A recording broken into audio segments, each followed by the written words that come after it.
Welcome to Chronic Combat Conversations, a live look at our best bets, picks, and predictions for every UFC event. With your host, TB Scouting MMA, and the Guru, back again for UFC 283. Glover Teixeira taking on Jamal Sweet Dreams Hill, your light heavyweight title fight, the vacant title. And if you haven't had it enough, for the fourth time, Brandon Moreno taking on the champ, Davidson Figueiredo, your flyweight title unification bout. Cannot wait for that. From Rio de Janeiro, Brazil. Unbelievable stuff. But before we can get into that, we have a friend in the building back again. Like he never left. You can check him out at youtube.com/MMA Kelton. MMA Kelton in the building. What's up, bud? MMA Kelton. No, I'm just playing. What's up, guys? I'm happy to be back. Been a while since I've done a podcast. This card, absolutely amazing. You know, first big fight in a while. We had that long break. We had a little bit of the appetizer last week with Strickland and Kelvin. And here we fucking go, man. Jumping right into it with two title fights, all kinds of prospects, exciting fights. I love these matchups, and let's fucking go, man. I'm excited to talk these fights with you guys. Oh man, I really just can't wait to get this one started. It was a little light on the excitement to start the year as far as matchups go, but oh man, now we got the pay-per-view here and kicking it off. I mean, the headline in the card, we got the short notice title fight. Glover Teixeira, Jamal Hill, and like Guru said, man, 4 times, but I got to tell the people it's a little bit of a sad day for TB. I just broke my bong before we got on the show. So I got the joint, just in case you guys are wondering. We're going to get it started here. So, let's go. But Spark that. While we get this started, man, we got the light heavyweight title, the main event. It's plus 120 Glover Teixeira and minus 140 Jamal Hill. The over-under set at a whopping 1.5. Over 1.5, minus 130. The under 1.5, plus 100. Smoke some if you got it, people, because this one's going to be a great fucking fight. And I mean, look, Jamal Hill, he's going to have some advantages. He's 12 years younger, 2 inches taller, 3-inch reach advantage. But, man, Glover's faced it all before, man. And I personally see Jiri as a bit of a scarier opponent and with more one-punch knockout power than Jamal Hill. However, I don't want to underestimate Jamal Hill because this guy, I mean, he's a prospect that is patient with his striking, seems to have a well-rounded game in his get-ups and inability to be stuck on his back when he gets taken down. But, man, if Glover gets on top, I'm not saying it's over immediately. It's just I think over time you get worn on. And Jamal Hill, you give up takedowns to a lot of people. You give up your hips to a lot of people. And I'll let Guru get a little more into some of the specifics, man. The hips don't lie, okay? The hips don't lie. Listen, so this fight, absolutely, like you said, absolutely incredible. I think Jamal Hill is getting a little bit of that recency bias, right?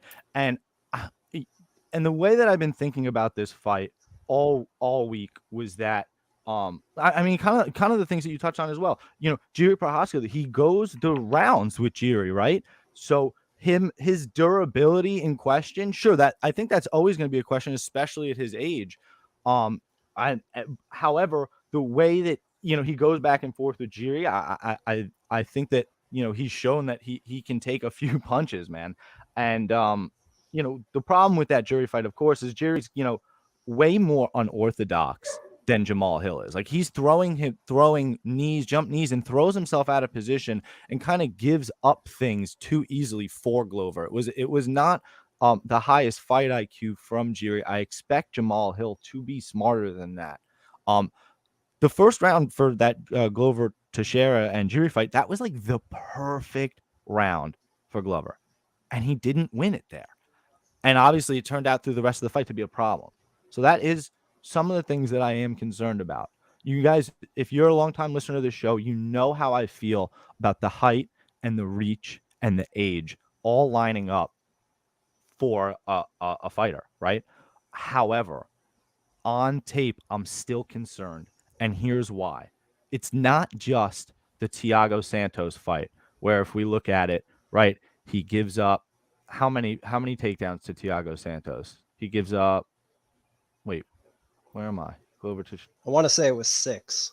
that fight's not What the listed. How is that not there? Something. Fight's not listed, but I think he gave up about 5 or 6 takedowns 6 takedowns. to thank you. Gave up 6 takedowns to Thiago Santos, somebody with shitty knees and not known for their wrestling, right?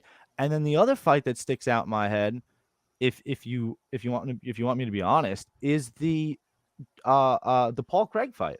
Mhm. You won't see you see a takedown attempted, right? And apparently he didn't get it, but it doesn't matter because you don't have to score an official takedown to get to the mat, right? You just fall. So Paul Craig just kind of pulled him into guard. Fine. Not for Paul, not for Jamal Hill though, right? Because he ended up getting subbed. The one thing you couldn't do was end up on the ground with Paul Craig, and he did. So in my head, I'm like, the one thing you really can't do is make sure you end up on the ground with Glover. And I think he's gonna end up there at some point or another, right? Statistics show that most fights end up hitting the mat at some point. Sure, he can get up, but how many times? My other, the opposite concern, of course, would be you get up off the takedown and you put Glover Teixeira to sleep. That's what he'd be looking for. But it took him a while to do it to Thiago Santos, and I'm not sure he's going to do it to Glover Teixeira here in Brazil.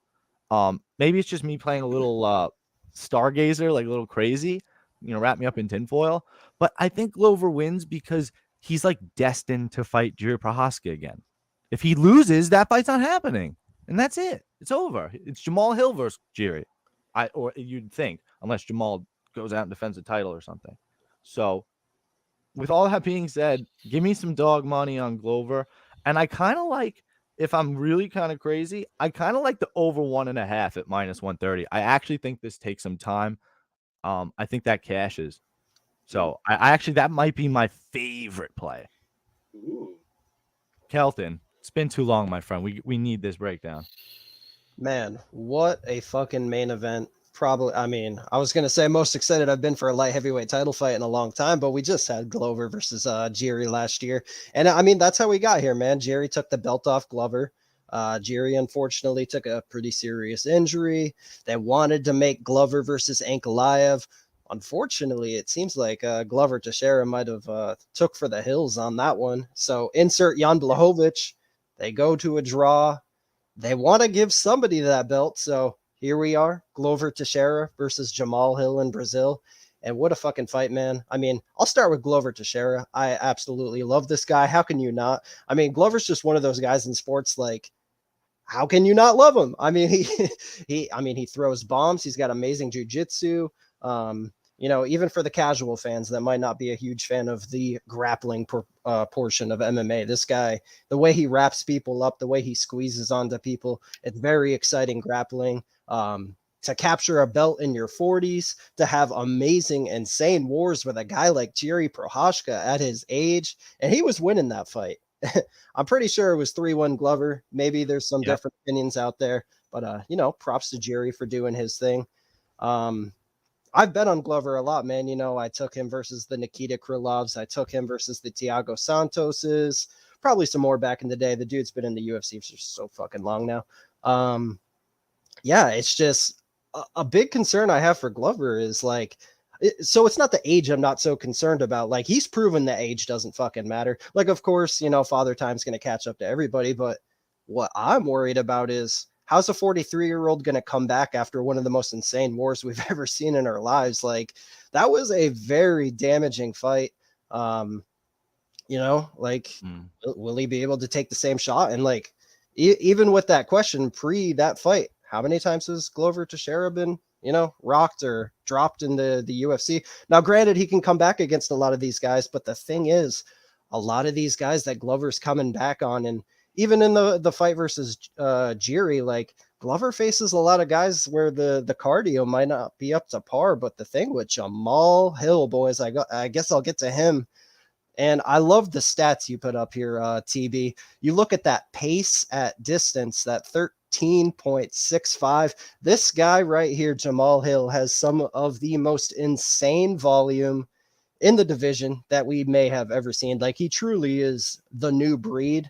And spoiler alert, I did bet Jamal Hill in this spot. I do see this as a passing of the torch moment. I think he has the goods to overcome what Glover Teixeira has to offer. Now, Guru brings up some good points with the takedowns. Yes, Jamal Hill was taken down 6 times by Thiago Santos. Yes, Jamal Hill was taken down 6 times by Darko Stosic as well. He got up every single time, guys. Like this guy is a super freak athlete, pops back up, makes it look effortlessly. Now people will say, oh, well, he's never fought with a grappler like Glover. Well, no shit. There's not really many grapplers in the division like Glover. Like, unless you fought Glover, you haven't really fought a guy like Glover. Right. So like at that point, it's kind of just like you're guessing, like, is he ready for a guy of Glover's level? Whereas some people are guessing. I'm looking at what we have seen, what we've factually seen in our eyes. And I have seen Jamal Hill get up every single time he's been taken down. Cardio wise, man, like I'm not going to sit here and say Glover has bad cardio, but I mean, the dude can slow down. Let's be real. You know, Jamal has slowed down as well, but like when you're throwing the amount of strikes that Jamal Hill throws, like, yeah, you're going to slow down, but like the pace he's going to bring, like, man, I tend to think over time here, he's really going to batter Glover Teixeira, and I see a second or third round KO here for Jamal Hill. Now, my worry is that Glover just takes him down immediately, slaps on that arm triangle. Maybe he gets that guillotine. You know, I see a Glover victory here being fairly early, which obviously wouldn't look good in the case of Jamal Hill, but like that's just the path to victory I see. As this fight extends, I kind of just feel like, oh, I wanted to bring up another example: Glover Teixeira versus Anthony Smith. And not only just that fight, there's been a lot of fights where Glover has struggled against kind of the same the height and length, that 6'4" rangy fighter. You look at the Alexander Gustafsson fight, Corey Anderson. I know there was a lot of wrestling in that fight, but Corey Anderson was having the better of the striking in that fight as well. Even the length of Jerry Prohashka was giving him problems that time. Kind of lost my train of thought there, but the Anthony Smith fight. So you watch that Glover Teixeira versus Anthony Smith fight. Anthony Smith was lighting him up bad in round 1, which is kind of uncharacteristic because we think of Anthony Smith as kind of a slow starter, and then he wears on guys real late towards the end. You know, I know y'all remember that. Which fight am I trying to think of where he was getting his fucking ass whooped and came out in round 3 and 1? Can't remember off the top of my head, but that's the kind of guy Lionheart is. Fought a little uncharacteristic there against Glover Teixeira. You know, he usually doesn't come out that strong, but he threw a lot of volume. And he didn't have the cardio to keep it up. Glover was able to take over shortly after. I don't see that being the case here, man. I think Jamal Hill can throw that kind of volume with that kind of length, with that kind of footwork. Dude's tough as hell. I mean, he literally needed his arm to get broken by Paul Craig for that fight to stop. There was no tap. There was no quit in him. I think Jamal Hill has every single thing it takes to be a UFC champion. And I view Saturday night as a passing of the torch moment. I moved in 3.39 units on Jamal at minus 113 to win 3 units. So got the best of the line there. I see it's at minus 140 now. So I'm happy. We'll see what happens. And on the bright side, if I lose this bet, I get to watch 43-year-old Glover Teixeira take another belt home in his home country this time. We do love that. Yeah. I mean, and you know what? You make some really great points. And there's a lot of reasons why Jamal Hill is line the favorite. He opened the favorite, but you show me Glover plus money and you show me a guy that's been controlled for 17.73% of his career. And I think, well, that number is only going to go up against Glover. And the hips don't lie. So my official pick, Glover. I have a little bet out. You know, we'll see how we feel about it. But that's where I'm leaning on this one. Yeah, I damn, Kelton makes a really, really good argument, especially with that Anthony Smith fight. Those first 2 rounds were really bad. Yeah, that's really interesting. Yeah, so, I can only imagine that getting rounds with Alex Pereira every day can only help you at this point. That is true. That is true. They got a certain surge going. I do like Glover here at the plus money. I just, it's close fight. I can't wait to see him face off and stuff. That's gonna be sick. So, hey, we're a little bit behind on it, but shout out Chat going active out here. We got some of the regulars out here. We got Mushroom in the house. What's going on, man? We got Daz. Happy New Year. Thanks for making it. Great to see you guys. We got Couch Warrior in the house. one day I want to be in the bottom square. Well, Mushroom, we got to talk to you about a future segment, my dog, because this guy made a great debut. Thoughts on the debut? Be honest. Loved it, man. You killed it with Lou. Great stuff. Love all you guys out here in the chat. Justin, he had to sell grandma's couch. That's never good. He's sounding like Lock of the Night right now. Then, you have to keep going, Mushroom. You got to keep going, man. Team Glover, I'm on Team Glover, man. And, until he finally gets put down for the last time here, every time you give me plus money, I'm going to take it. And yeah, Papa Chuck, what's going on, man? Yeah, worst YouTube debut ever, Mushroom. Just kidding. We love you. And you guys are the best. So we're gonna keep on rolling here. Just want to make sure we did our proper stuff. And Kelton, the fucking goat out here. We love all you guys. Round 2 knockout. Let's see. Wow. Yeah, hey man, I wouldn't be surprised. But I like a 50-50 or better. That was the thing. Like, are you gonna kick yourself more if you bet Glover and he gets deaded? Or are you going to kick yourself more if you bet Jamal Hill and he gets subbed? Like, which way are you actually going to feel more salty? And then I think that's how you think about it. Right. I mean, or you just keep it light on this one. You don't have to go crazy. That's true, too. I mean, you could go. You may have to go crazy. I don't know. You may have to be paying back your wedding or something. I don't know. Talk about going crazy. We got the 4th fight, the 4th matchup. It's the first time ever in UFC history, mind you. Yeah, unreal. I mean, if the one fight wasn't a draw, I mean, we probably wouldn't be here at time number 4, But Deiveson Figueiredo, plus for 105. For a groin strike. I mean, that was, oh my God. I probably would have died from that shot if I was the one that ate it. I mean, come on, man. Did you hear that? And Deiveson, oh my God. Deiveson Figueiredo, the champion, versus Brandon Moreno, also kind of the champion, the interim. Figueiredo plus 105 this time. And Moreno minus 125. The series is 1-1-1 right now. Winner takes home the bacon. Is that the deal here? Unless it ends in a draw again. Unless it ends in a draw again, in which case I end myself. They book it for a 5th time. All right. So I feel like Guru just spoke the devil into existence. So just in case that doesn't happen, I mean, I gotta lean Figueiredo. I feel like every time I go and watch the tape on Moreno and Figueiredo, I just come away with the same thoughts that Moreno, although his output is certainly much higher, his defense leaves a bit to be desired, especially with the bigger striker on the other end. And we finally saw some knockdowns in the last fight that they had. And I'm curious if that starts to add up here. And if we could potentially see a finish on either side. The over 4.5 minus 150, under 4.5 plus 120. As far as betting goes, I'm kind of leaning towards the under 4.5 like a sicko. Moreno's already got a finish over Figgy. Figgy's already now, again, a bit older. Not with fight ready this time. He's Tim Figueiredo in Brazil, which means less travel. But what does he give up in the coaching and game planning? And the weight cut. So, I mean, listen, man, Moreno, if he puts it all together defensively and was a little bit less robotic off the back foot, does this like hand thing as he's going back, and he relies a lot on his head movement.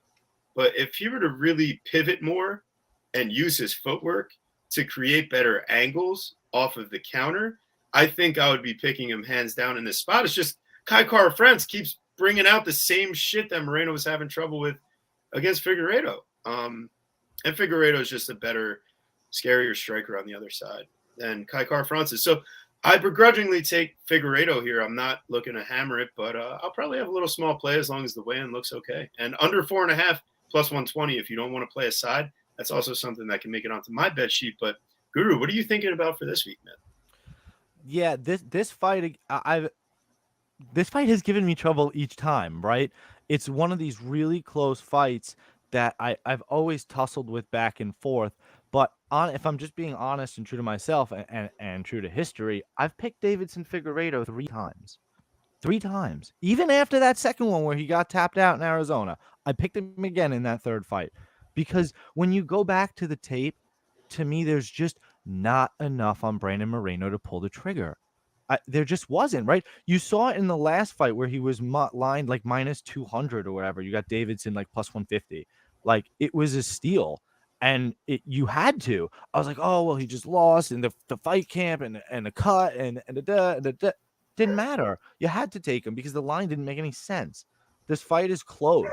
And they finally, after 4 fights, they finally got this money line right. It was pick'em. You woke up this morning and Figueiredo's an underdog. Got yourself a gun. So I don't know if somebody knows something. Everybody just decided to change the number at the same time. I still think Brandon Moreno is a massive favorite amongst like US fans and casual fans. I don't know what's changed. It's been a year off. Do we really think that he's only 35? Yeah, that's kind of old for these lighter guys. But is the dude not a physical phenom? Is power not the last thing that leaves? He should still be quick. So I almost kind of like Figueiredo decision only. It's the same as his money line, but like you kind of, I don't know. Figueiredo probably, because that's the thing. Moreno's never been finished, and I'm not sure that he's going to knock him out this time. But that doesn't mean that the power doesn't make a difference. And you saw that in the 3rd fight. He won that 3rd round because he knocked him down at the end of it. Yeah, and that 5th round was an absolute beating because he knocked him down twice. So as long as Davidson isn't injured and didn't fall off a cliff in the last year, he really should still win this fight. So it's Brandon Moreno's last chance to do it too. This is also a TBU. So I'm pointing this out earlier in the week. This is the first time Brandon Moreno will be in enemy territory, right? First fight was in Vegas. Second fight was in Arizona, and the 3rd fight was in Anaheim. Second fight for sure, since I know I was there. Unbelievable crowd for Brandon Moreno. Just, I mean, the place was electric for him more than Israel Adesanya, more than anybody. The fight was for him, so it was incredible. I'm not sure how well he does in a ravaged Brazil crowd, so I'm really interested to see them weigh in and face off. I think that's mandatory if you're going to bet a side on this. What do you think, Kelton? Man, so I think based on what we've seen in these 3 fights is that this is your true coin flip pick'em fight. I think these guys are so evenly matched up to where like I almost just don't know how to break it down or pick a winner at this point, to where, normally I try not to be a narrative guy. I feel like narratives have killed me a lot in the past, betting wise. However, when you got 2 very evenly matched guys, maybe a narrative would be the deciding factor. So looking at some of the narratives in this fight on the Davis and Figueiredo side, this fight's in Brazil. I think that could be huge for him. I don't think it will hurt Moreno in a way, but will it give Davis and Figueiredo that extra hype? Maybe it will. Narratives on the Moreno side. Only one of these fights ended dominantly, and that one was ended by Brandon Moreno. Another one. He is 6 years younger, and like you said, it ain't a very good division to be 35 years old in.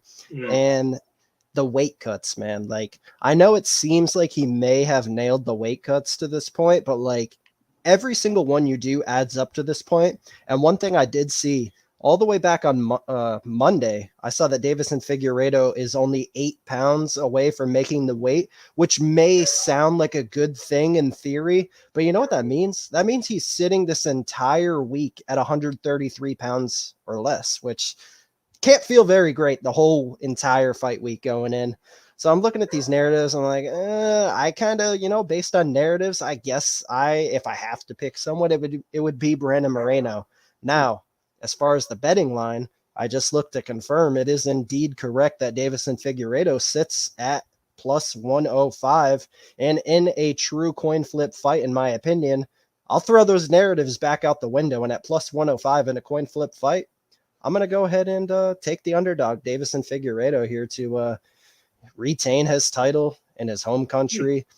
Zero confidence behind this pick, but man, that power just like, it's hard to overcome, man. Like, Brandon Moreno can be winning an entire round flawlessly, and then in the last 10 seconds, Davis and Figueiredo can steal it with one big punch. Does Brandon Moreno have that one big punch round-changing power?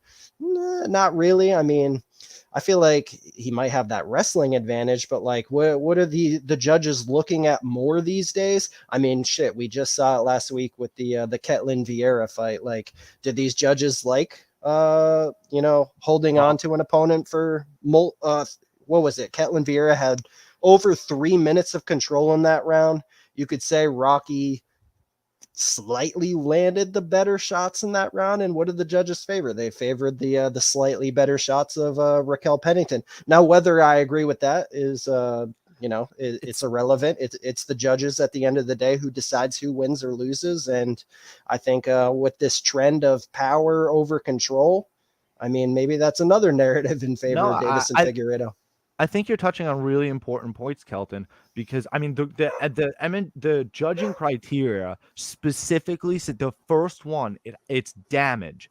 That's the first one. It doesn't matter control. Like, they don't care. It's not, they don't, based on the verbiage of the criteria.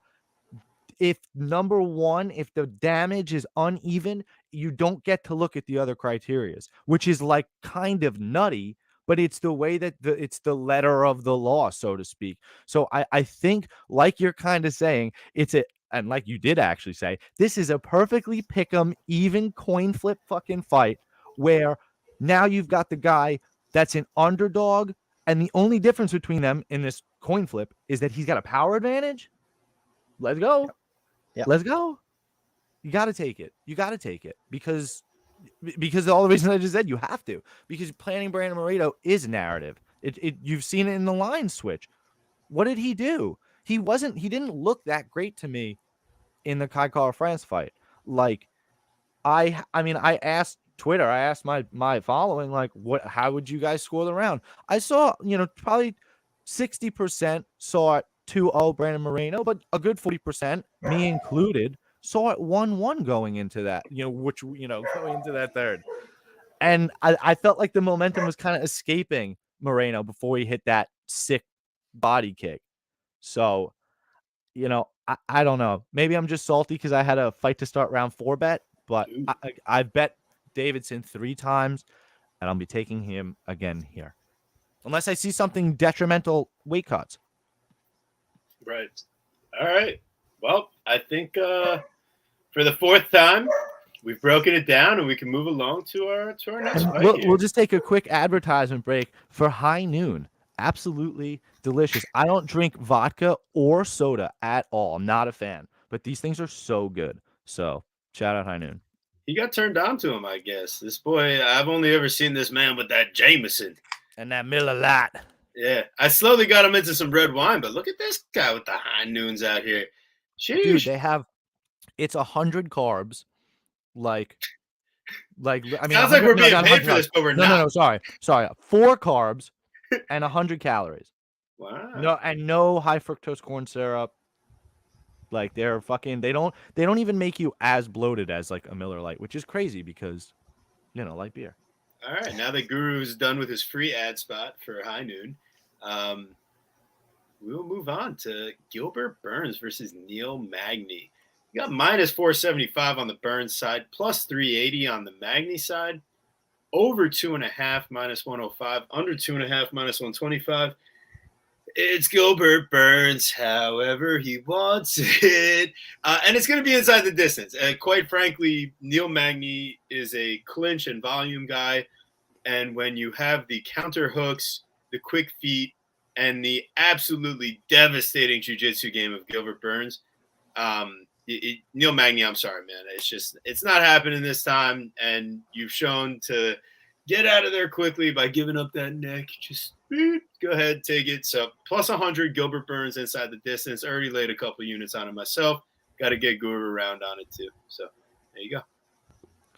Yeah, I mean, you see by the odds, they don't really give Gilbert much of a chance. They don't really give Neil much of a chance. And I don't really give him too much of a chance either. He's shown himself too willing to be controlled in just against the cage, on the ground, taken down, right? Shavkat Rakhmonov, obviously he's a beast, but it happened. I mean, how many times he's been submitted? 6 times. So that's not ideal when you're facing one of the best grapplers in the UFC. Shout out Neil though for just being like who seems to be just an awesome, unbelievable person outside the octagon, and just like willing to fight anybody. Like clearly has a defensive grappling hole with a 55% takedown defense, and he's like, sure, bring it on. 32% opponent control time. Who cares? Like, let's go. Yeah, I mean, he's been submitted by Rafael dos Anjos, Damian Maia, Sergio Moraes. So, I mean, obviously he's been around the block a million times as well. But yeah, I mean, Jesus Christ, look at that. You couldn't fit them stacked together. No, it's unreal just to show you the sheer amount of fights these two guys have in the UFC. Because, I mean, like, I'm sure you're not looking fight by fight, but fucking even Li Jingliang lands 2 out of 3 takedowns on Neil Magny. It's like, the dude is not beyond being controlled by fucking anybody. No, exactly. So the one thing would be like if Gilbert somehow doesn't like wrestle, right? If they just stand and bang. But Neil Magny got dropped by fucking Max Griffin, no? Yeah, right, but but like Kamaru Usman gets wobbled by Gilbert Burns. Khamzat Chimaev gets wobbled by Gilbert Burns.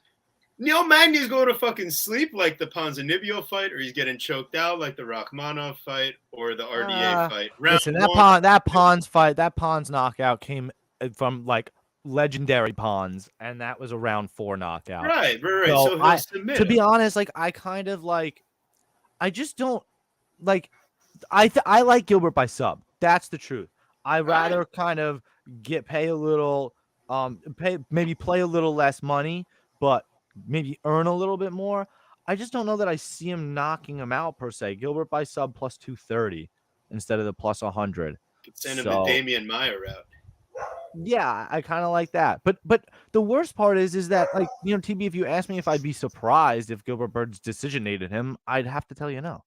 So I still like Gilbert to get the sub, though. I like that prop. Well, that's fair. I think it's like I'm getting 50-50 on him to get the finish overall in this fight. Yeah. I like that shit. I like it. That's it's not fair, especially, and it's a fun way to play a minus 475 because this is a very chalky card again. Choke magnet. It's magnet. All right. So, Kelton, please save us from the TV ridiculousness. Real quick, can you guys tell me who Gilbert Burns' best submission win at 170 pounds is? Oh God, it's literally nobody, right? Is it anybody? No, that was the kicker. I remember that about him. He hasn't submitted. His last submission win is Mike Davis. Yeah, so fun, just a fun little tidbit for y'all there. But hey, man, do I completely understand why Gilbert Burns is the favorite in the spot? Absolutely, man. So what am I worried about for Neil Magny here? Definitely those calf kicks, man. Magny has struggled with calf kicks in the past. Y'all remember that Lorenz Larkin destruction.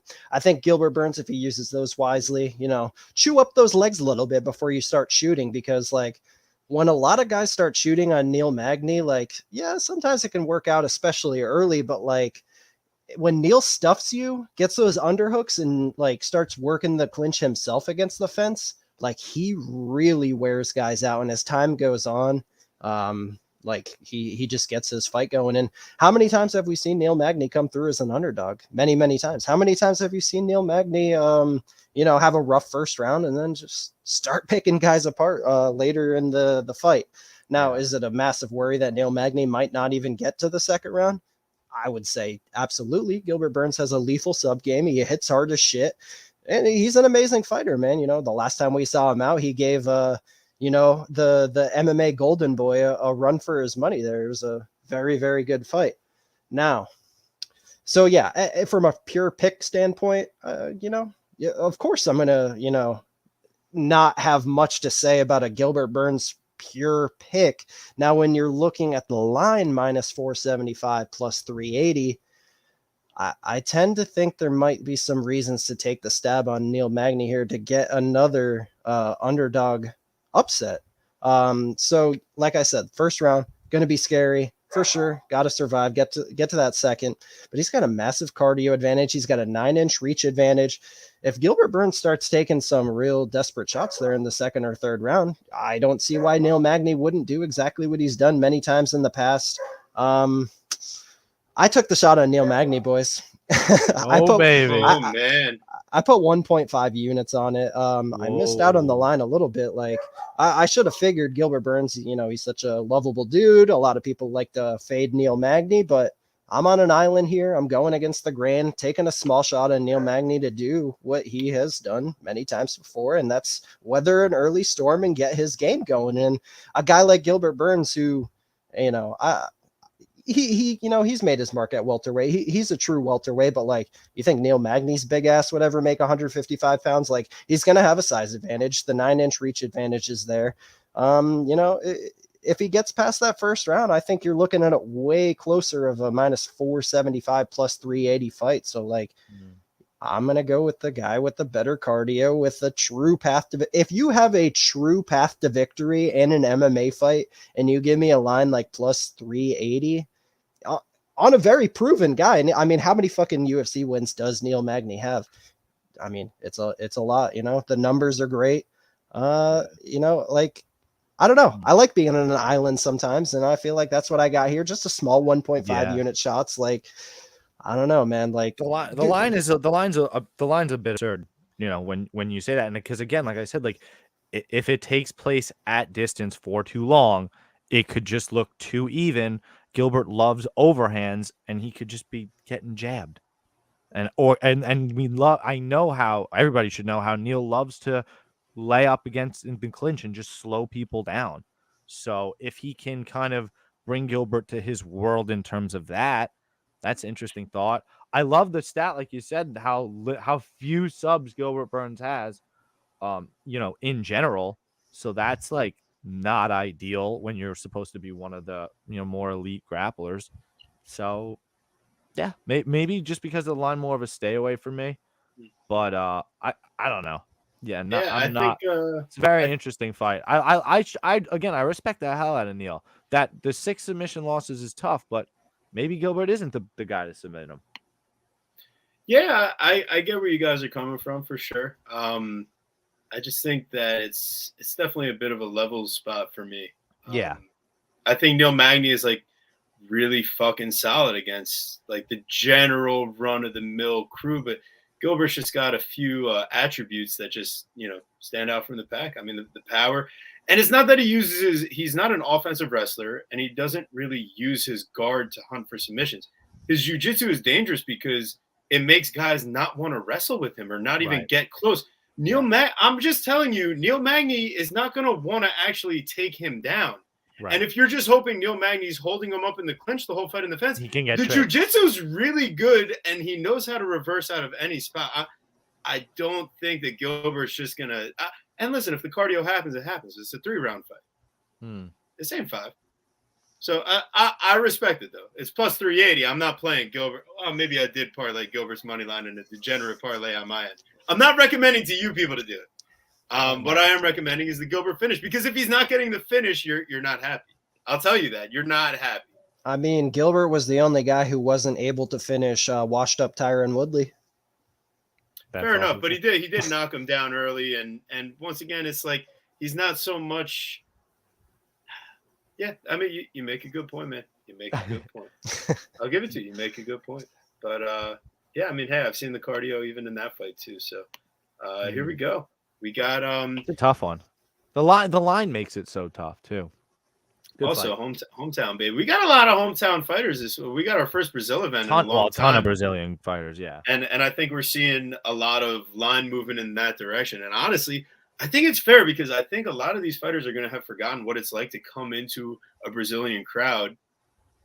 So far each fight so far has had a Brazilian fighter, right? Yeah. Glover Teixeira, Davison Figueiredo, Gilbert Burns, now Jessica Andrade. Yeah, hey, they're planning it, man. And listen, the line matches what I think is going to happen in this fight too. Listen, once again, we have differentials on paper, and we have the main path to victory for the opposite underdog fighter being a clinch fest and keeping the other fighter from the danger, from the power striking, and from their offensive wrestling. Well, Jessica Andrade has much better offensive wrestling than Gilbert Burns, and much worse submission grappling.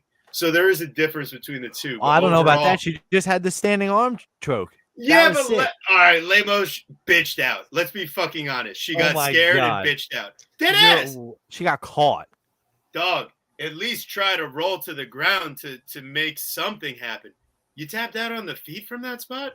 You didn't do anything to even work ahead and arm. She got scared. She got fucking terrified. I'd be scared too if Jessica Andrade put me in a fucking head and arm. You'd like it though. No, come on, dog. Yeah, you would. Come on, Doug. So, Yeah, anyways, Guru holds it against me. All right. Jessica Andrade is a top 2 WMMA fighter. My top 2 were Weili Zhang and Jessica Andrade because they create fucking damage, and they're slightly underrated based off of like the Nunes and the Namajunas and the Valentina Shevchenko. Like they're off the beaten path as far as fan favorites, but as far as action goes, they're the top 2, and that's why man, Jessica Andrade. It doesn't matter what your size, reach, whatever. Can you eat a shot? Can you eat a punch? That's the real question here. Can you eat a punch from Jessica Andrade and keep going forward? I don't think Lauren Murphy can. Okay, I maybe early. I don't think over the course of 15 minutes, and I don't think enough to want to close the distance and get in her clinch fest. And if she does get to those spots, she's not Valentina Shevchenko. She's not. And Jessica Andrade already had that hello wake-up call at 125 against Valentina Shevchenko. What did she do against Caitlin Chukagian, the best 125 contender besides Shevchenko? She took her the fuck down, and when Chukagian got up, she hit her in the solar plexus and said, hey, come back, try to breathe. She couldn't. And Lauren Murphy, she's got all that ugly-ass scar tissue. It's going to get busted up. She's going to be bloody as hell, and it's going to be ugly, man. Andrade by finish. Done. Sheesh.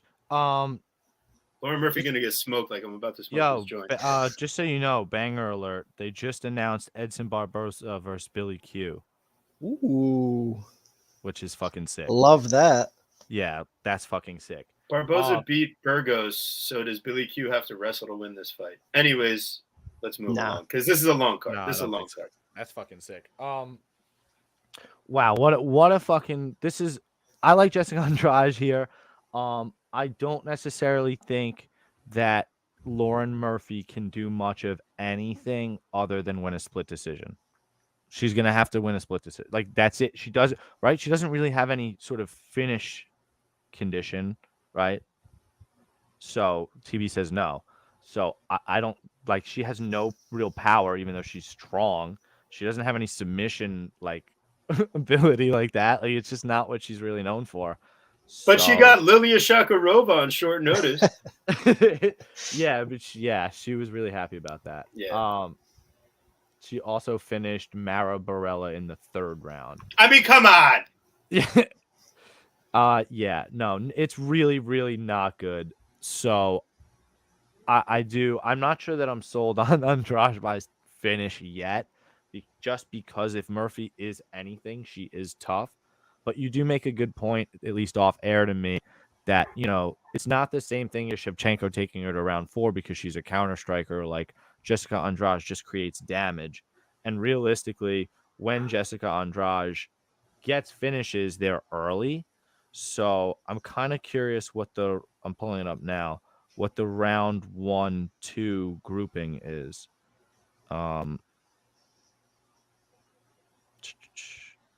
Yeah, I like that better. Jessica Andrade round 1 or 2 plus 135. What was your finish? Actually, I thought you said the finish was plus 100, but then I remember that's Gilbert Burns. So what was the finish prop? Well, DraftKings has round 1 or 2 to be plus 140. Well, that's better. Yeah, and Jessica Andrade by finish. Sorry, I actually didn't say what that. I told you earlier in the week. I didn't tell our lovely listeners. It's plus 110. So like I'm saying, I don't like finish as much as I like the round 1 or 2 prop, because I think if she gets the finish, I think it's early. If you look through her career, she has no finishes in round 3, I don't think. The finish would look more Calvillo style than like ice cold knockout, I think. Well, like so again, whether it's Calvillo style, whether it's Chukagian style, it doesn't matter. I think whether it's Namajunas style, I think it happens early. I mean, I think it happens in those first 2 rounds. Otherwise, I think it's going the distance, which could be its own interesting play if that's how you feel about it. Kelton's got some interesting eyes over there. Yeah, Kelton, what do you like? Well, you guys, you will not see me taking a big underdog shot on this one. Now, this is a fight where I think there is a rightful, minus 500-ish opponent. I was really, really tempted to bet the under 2.5 rounds earlier this week. Now, what halted me on that? I think Lauren Murphy is one of the toughest bitches in the UFC. Like, this chick is tough. And like Guru mentioned, that's kind of how she's going to win. She's going to have to tough out probably the later rounds, hope for a split decision. That's what it's going to be, man. But yeah, that's why I passed on that under 2.5 rounds or Andrade in the distance. Like, I'm just going to be kicking myself real bad if Lauren Murphy toughs this one out. I mean, y'all know it took Valentina Shevchenko 4 rounds to finish Lauren Murphy, right? And that's the only time Lauren Murphy has been finished. But as far as the stats go, so yeah, we're all going to talk about the power. We know how rare power is in women's MMA, and Jessica Andrade fucking has it. But one thing I don't see a lot of people mentioning, and maybe it's because of this number I see right here, Lauren Murphy takedown defense 71.11, doesn't look too bad on paper, but you look through the stats, that's actually because she stuffed a lot of takedowns versus some low-level opponents, where if you really look at it, Lauren Murphy has been taken down over 10 times in her UFC career. And Jessica Andrade has these insane slams, as I don't think not only can Jessica Andrade come out here and put some heat on her, I think she can come out here and throw Lauren Murphy around. Sijara Eubanks had her way. You look on paper, it was only 2 takedowns from Sijara Eubanks, but there was a lot of control in there. That was a big reason of why she won that fight. I want to say she got taken down by a complete bum as well. Here, I have it up on the screen for you, Bumba. Oh, perfect. So Barella got her down once. Yeah. So, yeah, I don't think it's just a situation where we're hoping for some big power from Andrade. I think Andrade comes out here and wins any way she wants. The cardio has been a little bit of a concern in the past, but hey, this is 3 rounds, only 5.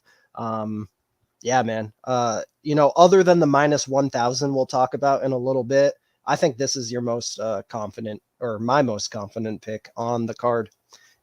Yeah. So, yeah, I'll go with Andrade.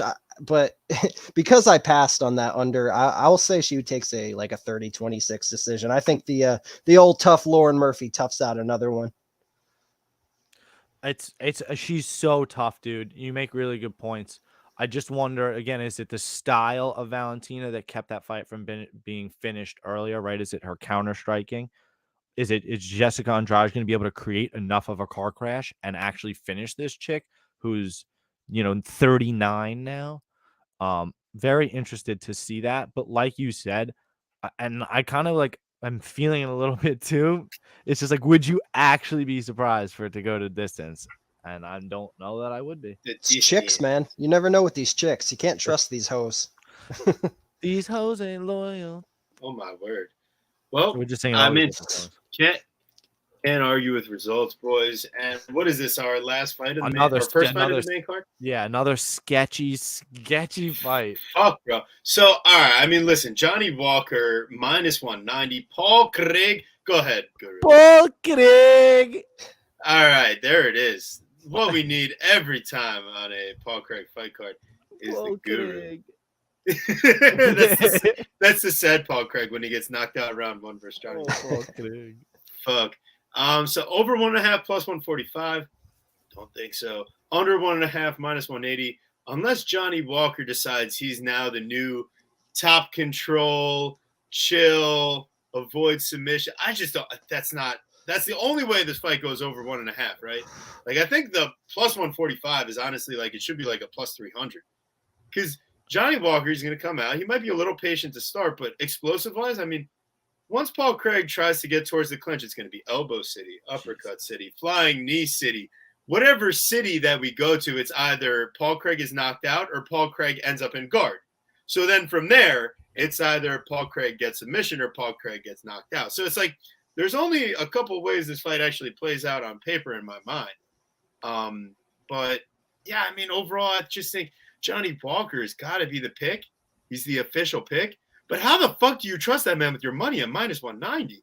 How do you do that? How could anybody ever at this stage of their life tell me that they're trusting Johnny Walker at this stage of their life right now? Yeah, right now. I'm just saying. I know I couldn't. So please explain to me. And Johnny Walker by finish is minus 135. Yeah, that's terrible. So I think if you're playing Johnny Walker and you need to have money on this fight, I think you need to bet Johnny Walker by knockout in round 1, which is then only still plus 165. Oh, Just fuck. terrible. So bad. I gotta be honest, like you said, I think you gotta circle. I think you gotta pick Johnny Walker. But let me tell you something, boys. If they keep giving me Paul Craig at plus 340 by sub, you're gonna make me take it. You're gonna make me take what. That's his only win condition. He's a beast. Plus 340? Plus 340. Why plus Fuck. 340? Oh That's my insane. God. That's a quarter unit. insane. That's a quarter unit. You have to take a stab. It's principle. Because it's principle and because Johnny Walker's fight IQ is that low. Yeah, do I think he gets smashed? Sure, there's no value in it though. So give me, you haven't heard it in a while. Give me a grandma's couch cushion play on Paul Craig by submission. Let's go. All right, Calvin, bring us back to earth here, baby. We went off the rails a little. I love it. So I'll address the under 1.5 and the Johnny Walker round 1 plays first. So real quick, how mad are you going to be when Paul Craig spends the entire first round or entire first 7.5 minutes pulling guard, laying on his back, tick, tick, tick, tick. The clock is going.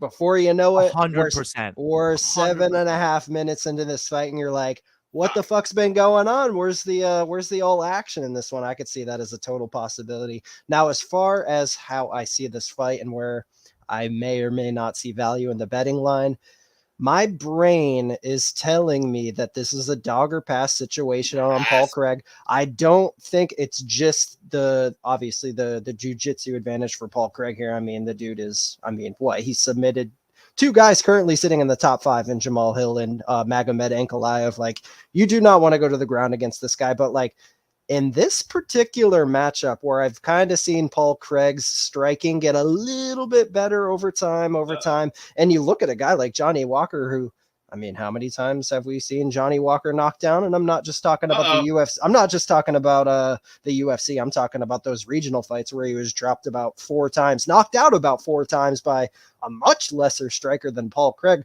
So if you see some aggression coming from Paul Craig where he's starting to land some heat, where we've seen Johnny Walker take some vicious knockouts, like, I'm not going to be surprised if we're at a point here where Johnny Walker gets knocked out by a gust of wind. So like, with the aggression, we're talking about big boys here, 205 power. Hot take. Don't be surprised if Paul Craig comes out here and knocks down Johnny Walker. Now, my gut is telling me Johnny Walker wins this fight. My gut is telling me he is the rightful favorite here. You look on paper, Johnny Walker is just a superb athlete. The things he can do at 6'6", dude is very powerful, very unorthodox, can throw some crazy shit. Paul Craig's not going to know what's coming here. Like, if we get some vintage Johnny Walker, not the Johnny Walker we saw against Thiago Santos, where we got a 25-minute stink fest. I'm talking about if we see the OG Johnny Walker, he's got a little bit of motivation back. I see this guy countering Paul Craig at one point and probably launching him across the octagon. So I'm going to go with Johnny Walker here by knockout. Now, am I going to play him at minus 190? No, I am not. Am I going to get a little fancy and take the under 1.5 and Johnny Walker round 1? No, I'm not, for the reasons mentioned. So in my opinion, betting wise, this is a stay the fuck away fight in my eyes. Now, more than likely, somebody will get finished. I'm a big DraftKings guy, so I'm going to be targeting this fight quite a bit. In a fight like this, where normally I don't want to lean with a side, but I feel like I have to take a side in DraftKings because somebody's going to get a fuck ton of points. Give me the cheap salary on Paul Craig. I'm sure I'm going to have a lot of Paul Craig in DraftKings lineups come Saturday night. So the pick is Johnny Walker, but I tend to think the smart money might be on Paul Craig here. Yeah, it's damn it. You're like, you really got to kind of stay away from this one, right? Or keep it small because the volatility is going to be an all-time max. You even look, it's so funny, like fight to go the distance at plus 380. Like, we've seen those come through so many times when they just juice it the other way. And it just, everybody's expecting action. It happened in a Johnny Walker fight. Johnny Walker Santos, right? They expected everybody that the fight was like minus 650 go the distance or whatever. I mean, to be a finish, whatever the fuck it was. Not good.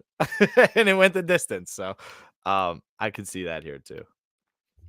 Yeah, I mean, ultimately, you cannot at this stage of your life be betting minus money on Johnny Walker. I think that's the TV takeaway. You can't trust him. Can't trust him. That's it. Don't trust a hoe. Can't Never- trust a hoe. Never trust trust Ihor Poteria. Yeah, this fight's Yeah, crazy, I dude. mean, fuck, man. Ihor Poteria at Back-to-back sketch balls. 205 and Mauricio Shogun Hua plus For his- 175 for the curtain call. retirement. For the curtain retirement. Curtain. Uh-oh.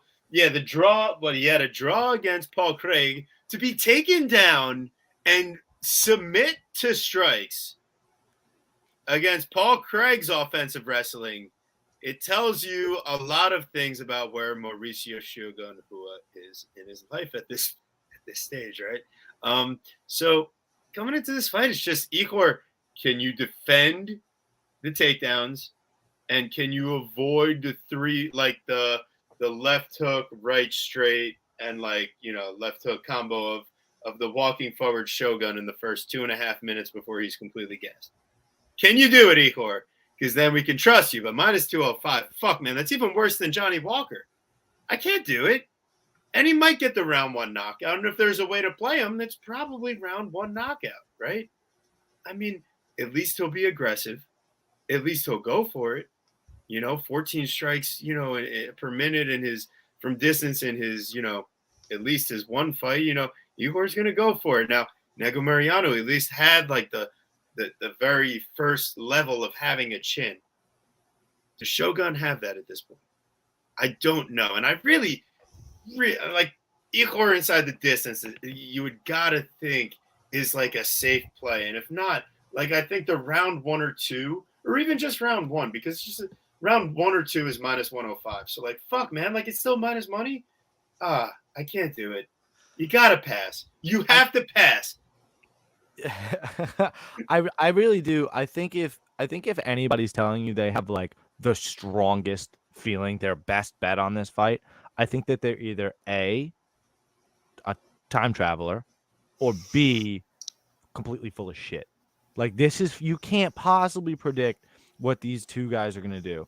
I mean, you can try, right? So that's what we're gonna do. Shogun, somebody who's totally long in the tooth, 41 years old. I mean, shout out him. I mean, he still faced, fairly high level competition to the day that he finishes up here. This is the lowest level fight that he's had, possibly, since James Tahuna. It's been a long time since he's fought somebody of this low caliber. So that could work out in his favor in terms of that. But Ihor Poteria is somebody who, I've been trying to fade Nego Mariano, so I got my chance to last time. But, Ihor was somebody that on tape looked, decent enough almost. He has some things that you do kind of like to see. He's a powerful striker. He's got nice combos. He does like to pressure forward, right? He will come. He will come forward. He's gonna keep with that action, but he has very poor takedown defense. And if you look at somebody like Shogun in his latest fights, right, he goes for a lot more takedowns, right? 3, 9, 5, and 3 and 4 of his last 5 fights. So I think if he actually doesn't try to stand and bang, if he tries to use his grappling and can maybe hurt him from there, he actually has a chance to win this fight and go out on top in Brazil. I mean, it would be the most incredible moment. I'd be so happy for him. It's just, you saw Ihor. I mean, he did get knocked out in round 2 by Nicolau, but like, dude, he's so tough. Nicolau was throwing full strength, hit him with 7 knees, and he still didn't go down. Like, the ref had to save him. So, I don't know that Shogun has the medal at this stage. So it's a stay away. It has to be a stay away. I mean, you just hit the lottery the other day. You got some money to throw. I mean, do what you want to do, man. But like, I don't know. I think there's other spots on the card. Man, it is not very often you see the better fighter sitting at plus 175, and that's exactly what Shogun is. Now, yeah, there's reasons for it. He's 41 years old. He's clearly shot, can't take the same shot. Slow. God damn, has he slowed down, eh? Like Prime Shogun, the way that motherfucker could move. Oh, good lord.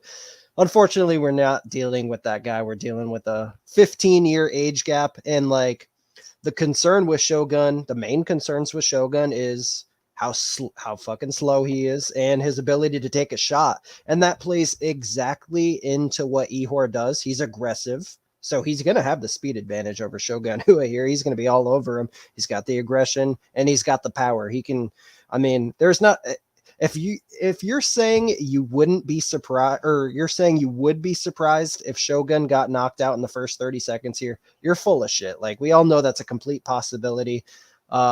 However, like I mentioned, this dude Shogun, he is so much better than Ihor Pateria. He's got all that experience, and like Shogun's going to be more experienced than a lot of guys. But the reason I bring it up here is because it's massive. Like, yeah, Ihor has a lot of fights, but good lord, you see some of these guys Ihor is fighting, like complete can crusher. This guy is, like, his cardio sucks. He leaves his chin straight out. I think his wrestling is suspect. Like Shogun is going to have paths here. It's just like, is he going to get through that initial burst in the first couple minutes? And like, there's no way you can be convinced he does. Now, the way I'm approaching this, I was a little tempted on Shogun when he was sitting at plus 200. A little bit of money has come in on him.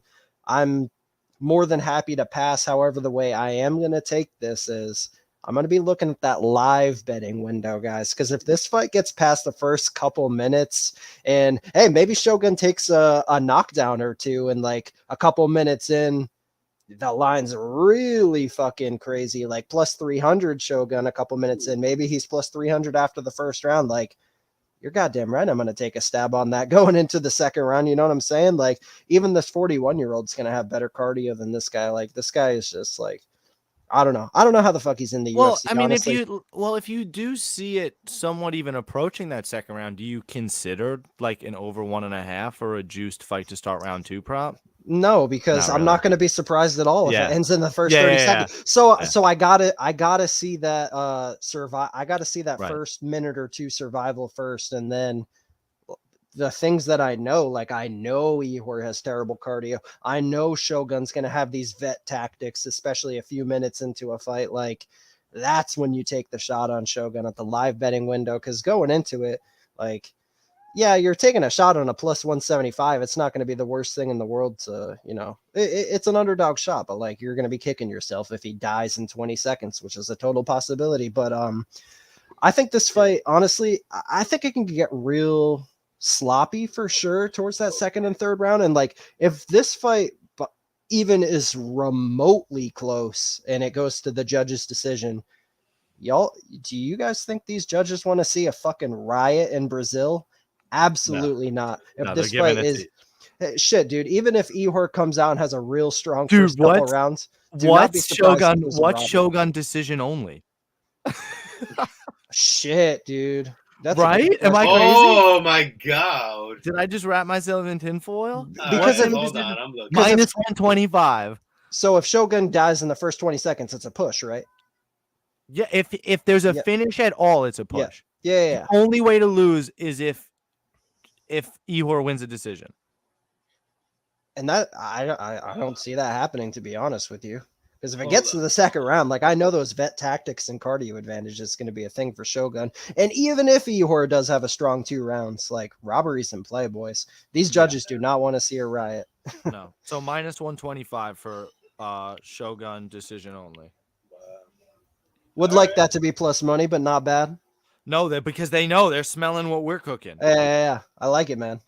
Good thought process there. They're smelling what the guru is cooking. Please. Oh yeah. But long story short, I'm not gonna pick this guy to beat Shogun. There is no way I'm gonna pick a guy this fucking low level to beat the legend, the former UFC champion, former Pride legend Shogun Hua. So I'm gonna go ahead and pick Shogun Hua to get that nice little home cooking 29-28 decision. And if he if he decides to take down Ihor, I think he can I think he can ground and pound him away. So like that won't surprise me either. But basically, I think Shogun gets a little whooped up in the first round, takes over in round 2 or 3, takes a 29-28 kind of little bit of a stinker. Hey, what do you expect out of a 41-year-old and a guy who shouldn't even be in the UFC?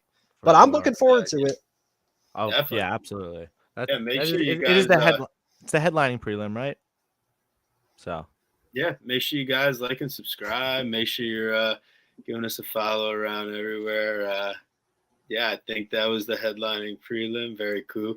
Been trying to move this train along for a little bit. I agree. We'll pick up our pace here, guys. There's a lot of fights with a lot.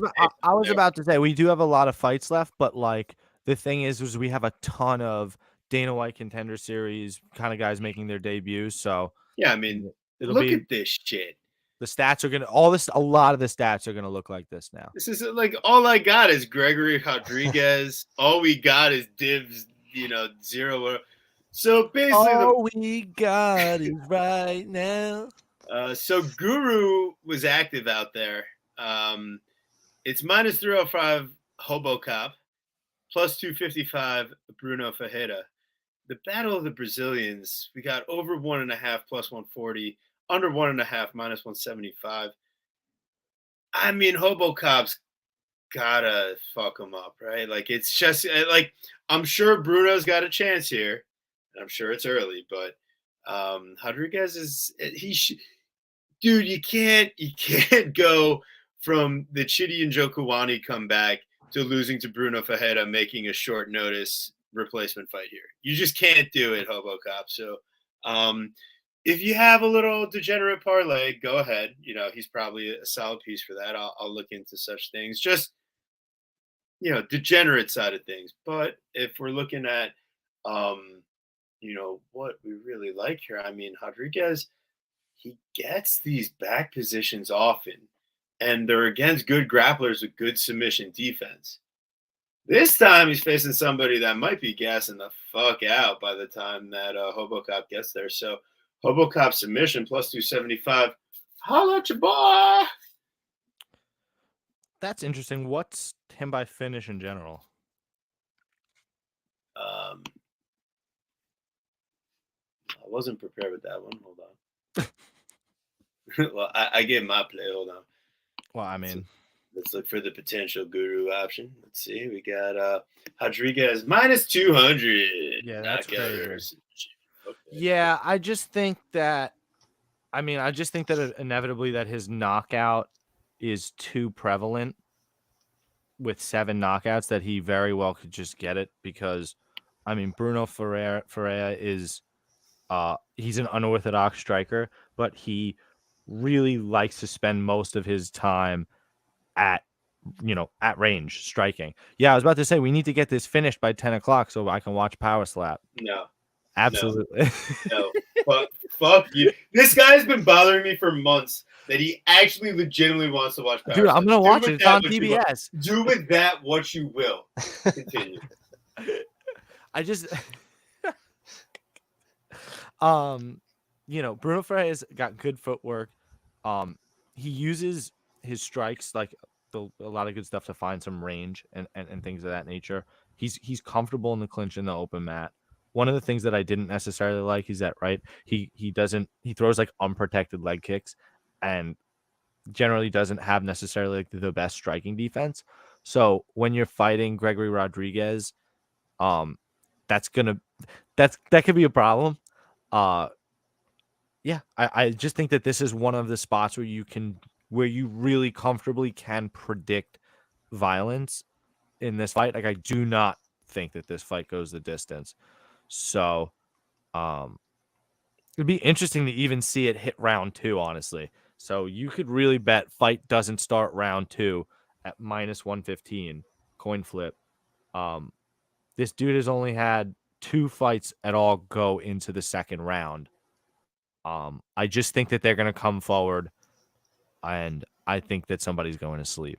So, and that is the only problem with trusting Gregory Rodriguez here at minus 305. I should tell you, is that the one thing he doesn't necessarily have. Well, 2 things is he doesn't have the best fight IQ, and he doesn't have the best striking defense of his own. His chin has held up. He's had unbelievable chin and gas tank, right? That's how he beat Chitty, because his face was opened up and he was losing, and Chitty was so demoralized and gassed out that he gave up and got smashed himself.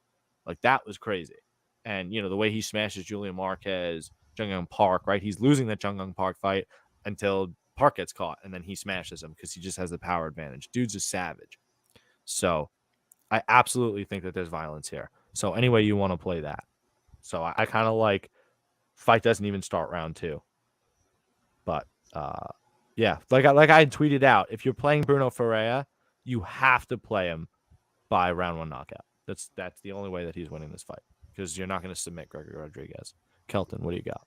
Especially coming in on short notice here for him too. He probably knows he's not the 100% like conditioned as he may be on a full camp. He probably knows his path to victory here. Real quick, I want to give a shout out to these guys, Mushroom and Justin and Prince of Mischief, absolutely killing the game in the chat. I love it. So how this fight goes, man. So looking at the under 1.5 at -175. So the under 1.5 in this one and the Johnny Walker one are about the same. I would much rather play this one. Well, for the reasons I mentioned back when we broke that down. But for this one, man, so it's not even just the whole short notice for Bruno. I feel like that's the way he knows he needs to win.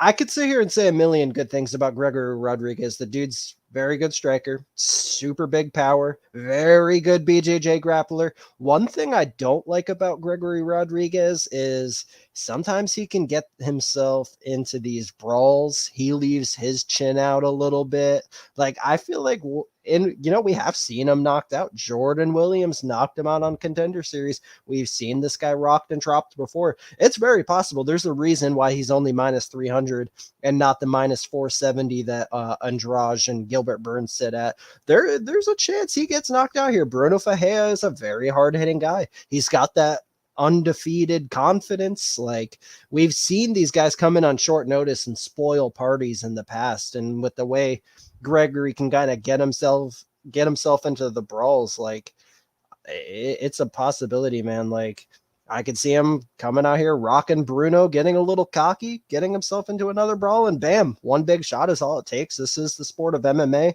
4-ounce gloves, you know what it is. So, but yeah, as far as like Gregory being favored -300, yeah, you got to agree with it. I mean, he's got a lot of paths here. He's probably going to have he will have the better cardio. He's got the higher level experience. I mean, yeah, I mean, it's hard to disagree with Gregory getting it done here, probably viciously. So, yeah, I don't think the under 1.5 is a bad look at all.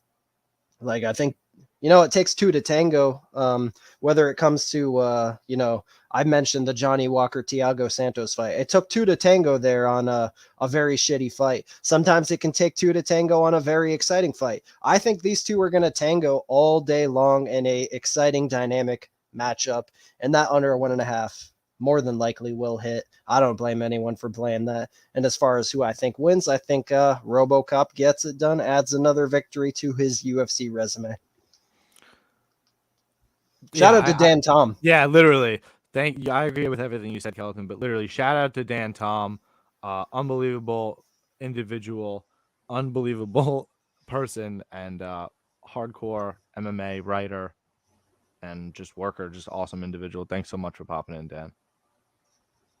But yeah, I absolutely expect violence. I honestly like fight doesn't start round 2.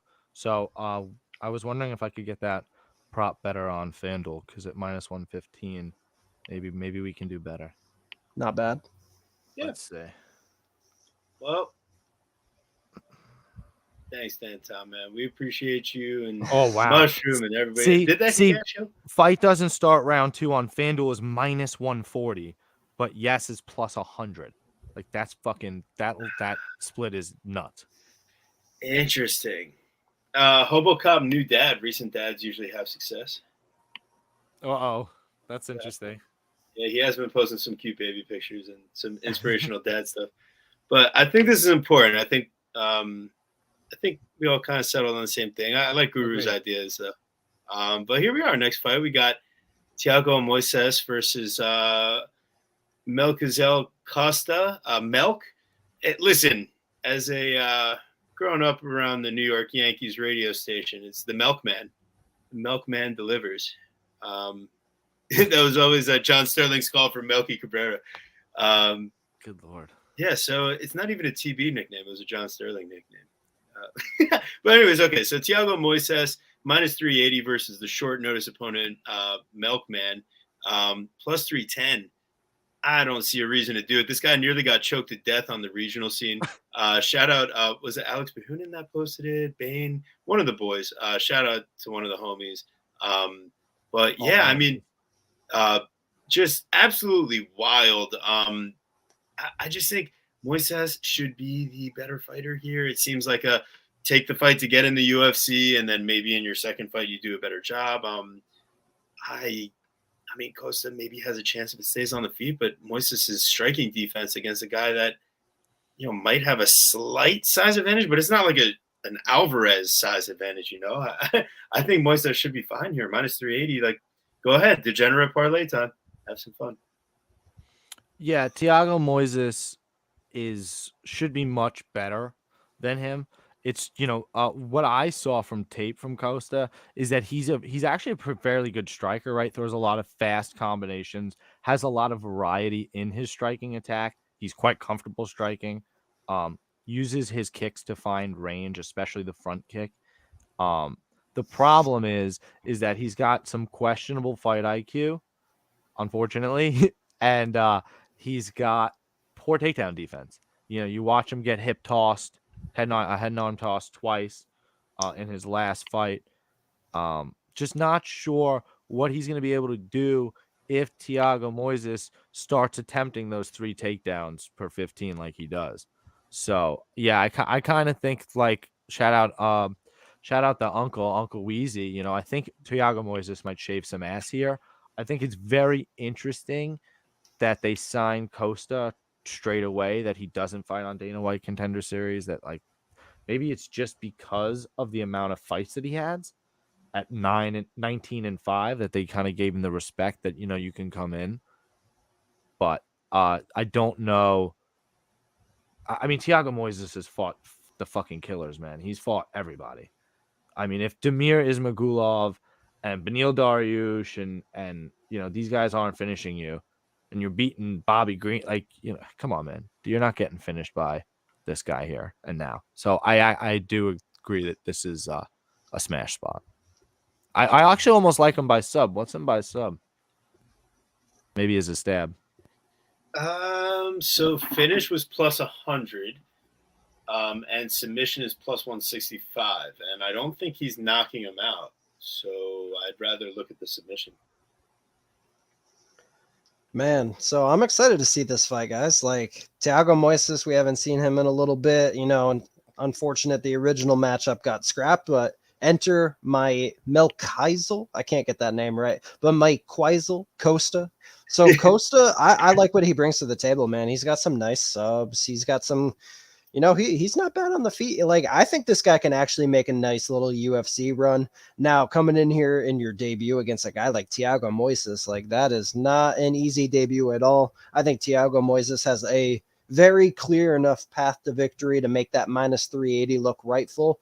My concern here is that Thiago Moises will want to test his striking against a newcomer making short notice. And I don't know if y'all remember when Conor McGregor used to say guys are stuck in the fucking mud, but that's kind of like how Thiago Moises looks on the feet sometimes, man. Like, you see a guy in Joel Alvarez, like, absolutely tee off, made Moises look like he didn't even belong, and it wasn't even that one. Like, a lot of people will remember the submission win Thiago Moises had against Michael Johnson, but like, Michael Johnson absolutely lit this guy up. Thiago Moises will freeze after he gets hit a few times. Like, I'm gonna be honest, like, I don't want to disrespect the guy because he'd kick the fuck out of me, but like, his striking, I don't see as UFC level, and that's just my honest opinion.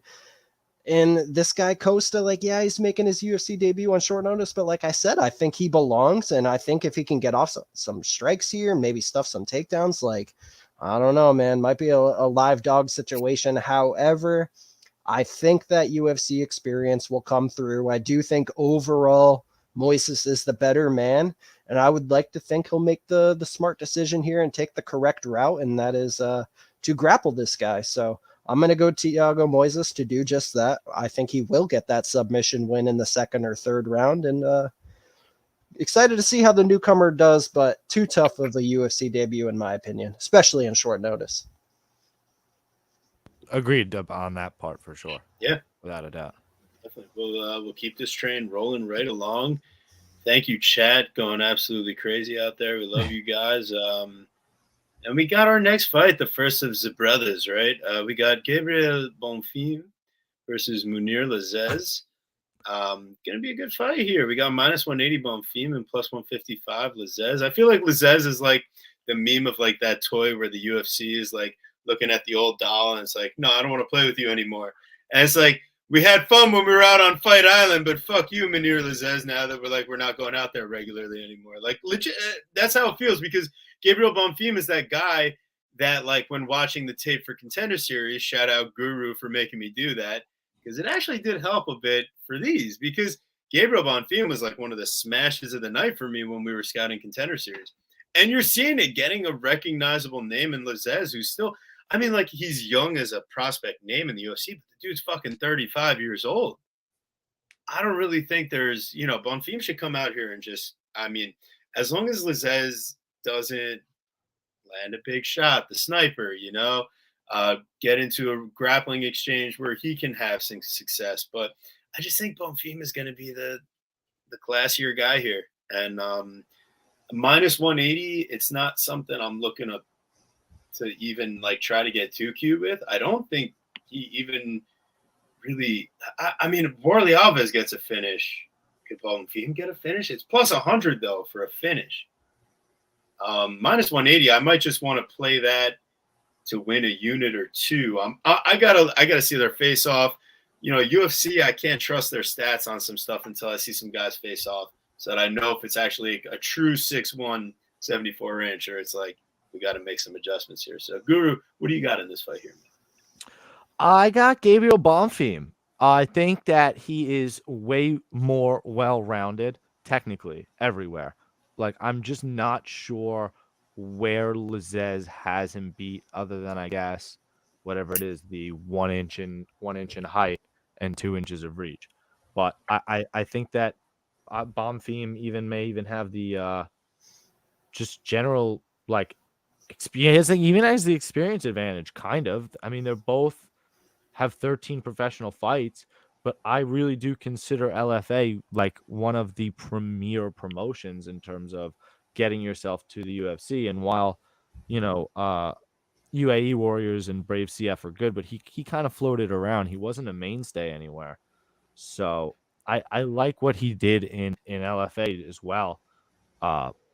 Bonfim, becoming the champion.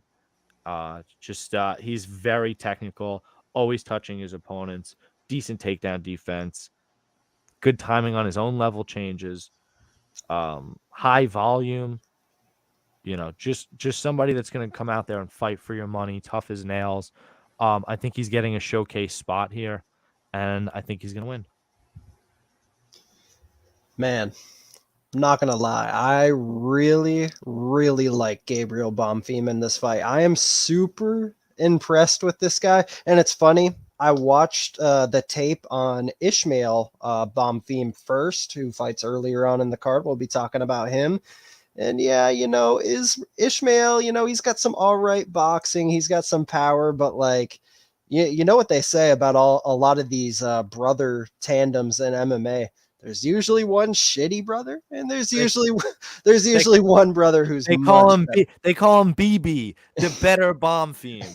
Yes. And man, Gabriel has that boxing, has that power just like his brother does, except I noticed something a lot more from Gabriel Bonfim. I think this guy has some incredible grappling, and I'm not talking about like, he's not one of these like black belt, like super highly technical grapplers, but you know what this guy has? He has an insane squeeze, and he has an insane ability to find that squeeze. I'm not just talking about the Von Flue. I'm not just talking about the rear naked chokes. I'm not just talking about the arm triangles. I'm not just talking about the rear naked chokes from standing position. Like, this guy, he's serious, man. Like, he's super well-rounded, really good athlete. I mean, if you're asking me, these brothers are definitely on some nice little Flintstone vitamins, and you could definitely see that. But man, it's not just the physicality from Gabriel Bonfim. I think this guy is not just skilled, but he's skilled in every fucking area. And Munir Lazez, I mean, ever since that fucking UFC debut, the guy's just been going downhill, has not lived up to the hype at all. Like, and you know, you think of him as like a long, rangy striker for sure, but like you mentioned, he's only 1 inch taller. He's only got a 2 inch reach advantage. Like, and Bonfim is excellent at, even his brother, they're both very good at closing the distance. I think that's exactly what he's going to do here. He's going to come out and put some power on Munir Lazez. I think he absolutely could find a neck here. Like, man, he is so opportunistic with those chokes, guys. And I'm not going to lie to y'all, I might have just done something a little bit degenerative. I just played Gabriel Bonfim, and I didn't just play him. I put him in a 3-leg parlay with some really safe spots. So I just parlayed Gabriel Bonfim, Jessica Andrade, and Jailton Almeida, and that pays out at plus 113. Jailton, I don't want to use the LOC. Oh. I don't want to use the LOC word, but I mean, let's be real. So it's pretty close to it. Wow. And then the Jessica Andrade one, I broke that down. I think she absolutely puts a beating on Lauren Murphy. And hey, if Lauren Murphy survives, I played Andrade straight, it'll still cash. So I mean, those two easy legs there, in my opinion. Mix it in with Bonfim, who I'm starting to think should be at least minus 230 in this spot at 70%. If somebody wanted to convince me that Bonfim should be 80% in this spot, I'm not going to have much arguments for it, man. I think he comes out here. The only concern I may have is like the UFC jitters, but like these Bonfim bros don't strike me as those kind of guys. Not only that, they're going to be comfortable in their home country as well. Like, this has all the makings of a Gabriel Bonfim breakout party. And yeah, I'm very excited to have placed that bet. 3-leg parlays are usually not my jam, but hey, Jalen Almeida, Jessica Andrade, I view those as easy legs, and give me the Bonfim for the extra juice. Let's go. I think I love that. I would say the only thing that might be difficult, and we're obviously going to touch on it later, is that if he watches his brother lose, like more than UFC jitters, I think that might be interesting. I don't know how he handles that, but he should absolutely get the job done. I think on this card, and especially you saw last week as well, this card too, when you see these absolutely juiced to the tits favorites, you get somebody like Bonfim that gets to slip through the cracks at minus 180. So I think there's a lot of value there. I think if you got the bankroll, I think playing them straight up is fucking fine. Straight up. Yeah, like why not? You know, if you got the bankroll, why not make some money? Because it should be solid. We got some friends on Lazez, so Chronic Combat versus the chat. Let's see what happens. But here we go. We got Jaltin Malardino Almeida versus Shamil Abdurrahimov. They have to list Shamil first because technically he's still a ranked fighter, right? This is Jaltin's welcome to the top 15 moment. I mean, guys, how many times have they tried to book this? Is this the second time, third time? Yes, Prince of Mischief is a lesbian. That's actually true. That's amazing. The UFC will not stop until Shamil quits. Or is dead. Like I don't know what they're doing to this poor guy. And you know what it is? Maybe he's just delusional and it pisses them off. Do you hear his interviews? Like, I don't care. I'm not afraid. I'm going to kill this guy. Like dude, come on, man. Do you know who you're fighting? Like, you're not fighting me. You're fighting you're fighting Jaltin Almeida, my guy. Come on, man. Yeah, I don't know how well this is gonna go for him. No, it's not gonna go well. It's Jaltin Almeida. We had him 6.5 units last week to cash 4 units with 2 legs that have already since cashed last week. So right now we're riding in Jaltin Almeida. 3 times. Can you try to explain that again? Cash. So I can't remember our other 2 legs. Guru, can we go over? We had what were our 2 legs last week? We avoided some landmines. That's still cashed. You're Fuck, asking bro. me right But now. At this I time of know, night? right? Give me a minute. I'll Unbelievable. pull it up. Just keep Yeah. talking about So something. Jailton Almeida, I mean, the under 1.5 at minus 350 seems like a fucking log. Jailton Almeida by knockout though at plus 180, whereas submissions minus 165. I think that's where we find some value. Shamil's never been submitted. He has been knocked out 5 times, 4 of them by ground strikes. Let's go. It's Jailton by hammer fist So, or whatever. We got plus 180. I'm gonna so take just as a reminder, if you're subscribed to the show, if you're listening to the show, make sure you like and send it around. But you should also be following our Bet MMA page because that's where all our official picks and plays go. So you wouldn't be like us and not remember it. You would have just went to Bet MMA and be like, oh yeah, there you go. We have Javi Basharat and Umar Nurmagomedov in that parlay. So those 2 legs have since won last Saturday. So Junior will finish it out, a 6.5 unit bet to win. How much? 4 units, you said? Yeah, to win 4 units. So, and then this week, I'm going ahead and I have my own little degenerate parlay that I threw together because guess who was in DC and couldn't actually get money down on Jalton after he left? So we got Jessica Andrade, Jalton Almeida, Josiane Nunes, and Gilbert Burns is my 4-legger plus 101. Threw that down a couple days ago. That's the gen play for TV boy. But plus 180 knockout. That's something I got to be hounding Guru on here. No, I don't know. He's got too many rear naked chokes, bro. He loves the rear naked chokes. Shamil's never been subbed. That's because he's too busy. He's gonna get iced. First off, he has been subbed, just not in the UFC. Exactly. What do you mean exactly? It's totally different. And there's not a lot of submission artists in the heavyweight division, so I mean, that's fair. I know. Yeah. I'm getting excited about. You're getting saucy. He got submitted. He got submitted by a guy named Tony Lopez, who at the time was 27-8. I don't know, man. Wait. What's Shamil to actually walk into the octagon this fight? Is that plus 230? What? Oh, you for mean Shamil to actually walk into the to actually show up. This fight actually happens. I think he shows up. Right. I'll take it because right. I think he's going to be released on Tuesday. At least we made it to fight week. Hey, no matter what, he's getting released from his contract on Tuesday. If he doesn't show up, there's going to be some Brazilians waiting outside his hotel room. Facts. Yes. Talk about Malhadinha. Let's keep it pushing. This one doesn't need too much to talk about. Yeah, Kelton, did you have anything different though? Oh, sorry, Kelton.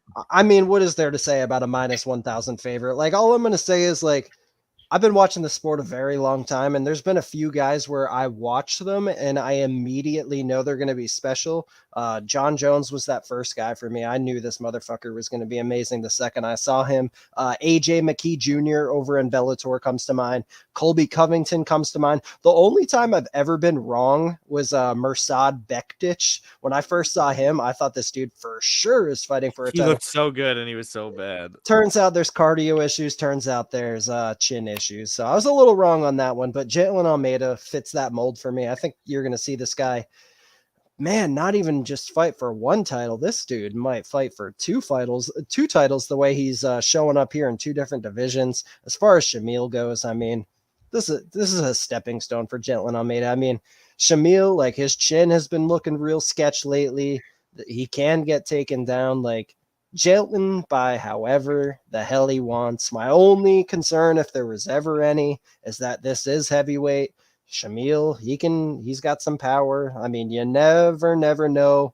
But yeah, I mean, the faster Jailton gets this down, the better. And I believe he can do that anytime he wants. So as long as he doesn't fuck around too much on the feet and get caught by something stupid, he should be okay here. Yeah, I mean, if no banana peels, please. Honestly, yeah, if he really slips on a banana peel and gets knocked out, the show might have to retire. Like I may have to. I don't think it's possible. I was just sitting there watching. Jonathan, don't do it. No, stop. Please. So yeah, that's for wanted to see, and yeah, all right, let's get it. Smash time. So next, we got Luan Lacerda versus Cody Stamen. Cody Stamann is getting priced like he's still fighting Eddie Wineland. I'm slightly confused. He's facing I think. Are you sure that's the next fight? There's no way that's the next fight. Is that what UFC stats said? Why would they put this here? That's what UFC stats said. It did? When you told me that they updated the order, this was the updated. All right, I'm gonna double check, but go ahead. And if you keep talking. It doesn't really matter anyway. Sorry. Right. So looks right to me. Yeah. All right, my bad, guys. Yeah. That's crazy. Why would they put this fight here? No, shut up. You're wrong. You don't get to defend it. Why would they put this fight here? It makes no sense. No, it makes no sense. So Luan Lacerda, a pretty exciting grappler out of Novo União. Only one career loss, and Cody Stamann just so happened to get ninja choked very recently. Cody Stamann just so happened to get banana splitted not too long ago against Aljamain, your boy. And Luan Lacerda loves playing with legs. He's a scrambler. He's a grappler. So like at plus 300, and did they give us any lines yet? I don't think they. Oh yeah, plus 600 for submission. I'll think about it. I want to see the face-off, though. I want to make sure that Lacerda does have, a 9-inch reach advantage, it says on paper. I got to see those arms hanging to the fucking floor to make sure. This is ridiculous. Cody Stamann's always been fucking alligator arms Magoo, but he's got some power, and he's got wrestling. But if Lacerda's got a sizable reach advantage, he's got front chokes, he's got leg locks, I might like the Novo União guy making his debut in Brazil here potentially. Cody Stamann also could just fucking starch him on the feet or grapple, wrestle fuck him if he's not that good a grappler here. So. Yeah, wow. No, I didn't like what I saw from Lacerda at all. He's kind of a jiu-jitsu whiz, so to speak, with all his wins, kind of coming by submission there. I mean, he's got 2 decisions, but that's not where he butters his bread. So he wants to get the sub. I don't necessarily see him. I mean, yeah, Saeed Nurmagomedov caught him, right? That's not that big a deal. That shit happens. He got caught in a ninja choke. That's his favorite move. It happens. Stamann should be safe here. Lacerda. If Lacerda actually was a good striker, maybe. He's so green, and to me, uncomfortable on the feet. I don't even know if he practices striking. I don't know. Nova now is a great gym. I just Jose Aldo was in his corner for his last fight. I have no clue what the fuck he's doing. I don't know. He throws a punch I think I throw a punch. So I don't think he gets a sub here. It's not good. I mean, Cody's knockout plus 350. Yeah, I mean, he might be able to Has Cody ever knocked anything out? Yeah, he knocked out Eddie Wineland. The corpse of Eddie Wineland. Oh my God, Eddie Wineland. All right. Well, that's what I'm saying. That's why I'm in Brazil against some Brazilian is gonna have to lose. I mean, yeah, he's a plus 300 for a reason. I'm just saying, I don't want to trust Cody Stamann here. No, I mean, I guess it. And again, at your point, minus 400, you don't necessarily have to. But on this card, I mean, you're kind of either not betting it, or you're picking your poison, or you're finding your dog spots. So I found my other poisons. I think if you're picking your poison, I think Thiago Moises, I think Cody Stamann, I think these are decent poison opportunities. You're so venomous. My God. What do you got for us, Kelton? Oh man, I don't know. This line seems a little off to me. I agree everything that you guys said. This guy's striking is not great. Cody Stamann can absolutely use his wrestling in reverse here to keep it standing. And although, yeah, I don't think Cody Stamann has much power in his hands at all. I used to bet Cody Stamann by decision all the time because I never thought this guy's going to finish it. I mean, he's a decisionator. That's exactly what he is.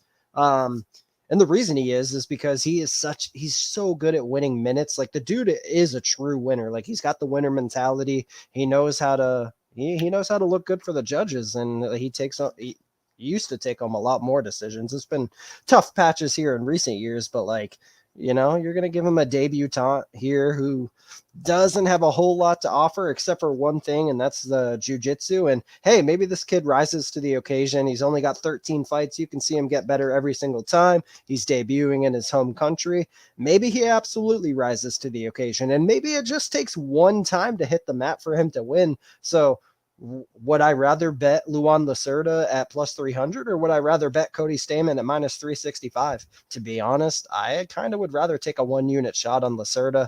Am I going to do that? No, I'm not, because I really respect the winner mentality and the point winning ability from Cody Stamann there. And I think he fights the smart game plan, uses his wrestling in reverse, keep it standing, keep it pretty. Might not be the most exciting thing in the world, but I think he boxes this kid up for 3 straight rounds en route to a 30-27 decision. Yeah, that's pretty fair. I mean, I'll probably be picking Cody Stamann as the official pick. I'm searching. I'm being a garbage dumpster. You're definitely a garbage dumper. That's for facts. Jeez. With that dumper, geez Louise. Yeah, well, that is the main culprit of the disaster earlier. So, anyways, yeah, I mean, with great power comes great responsibility, Tyler. Yeah, that is what I told Guru about big old ass, or something to that effect. Anyway, so we got interesting placement all around here. We got a banger of a card, huh? We got Ismail Bonfim. We had the greater Bonfim, and this is the irregular Bonfim. Versus Terrence McKinney, man, minus 125. Talking about the T-Rex. He's actually got the reach advantage. We were talking about the size of the arms of Cody Stamann earlier. But however, so Ismail Bonfim here, listen, I was just underwhelmed watching tape for Contender Series. And I even thought that was the time to fade him and that he would lose on Contender Series. Now, I was wrong. I'm willing to admit it. So maybe I come in with a little bit of bias, but I thought he just wasn't as impressive as Gabriel. But, the UFC loves the storylines. Now they don't have JP and Cheyenne anymore. They got and Tracy and Brian no longer. Now they got to start pushing this. Listen, and it didn't pan out for the Dawkins brothers. Yeah, exactly. So they feel like siblings are at least safer because you can't break up with a sibling, can you? Or can you? What? Well, I'm just saying the other ones, they can't promote. What are you talking about, bro? So, anyways, promotion here. So. Terrence McKinney, though, how the fuck is he minus 125 here? That's basically the moral of the story. It's a play. It's this week. This is the gift from the gods line from TB. Last week it was Dan Ige. That's true. Listen, yeah, Terrence McKinney should smash here. He really should. Ismail Bonfim is not his brother at all. He is not nearly as impressive as him, right? You see it in the way that he kind of loads up and charges forward. You see it in that his brother's high output and he's low output, has questionable cardio, gets backed up against the cage, will cover up. I mean, you watch this Dana White Contender Series fight and he is just not impressive versus Abbasov, who was, I picked to win. So I don't necessarily think the way you beat McKinney is you're defensively sound and you crush him flush when he's making an overzealous mistake. But it is very, very possible McKinney just comes out and kills you because he's a fucking animal.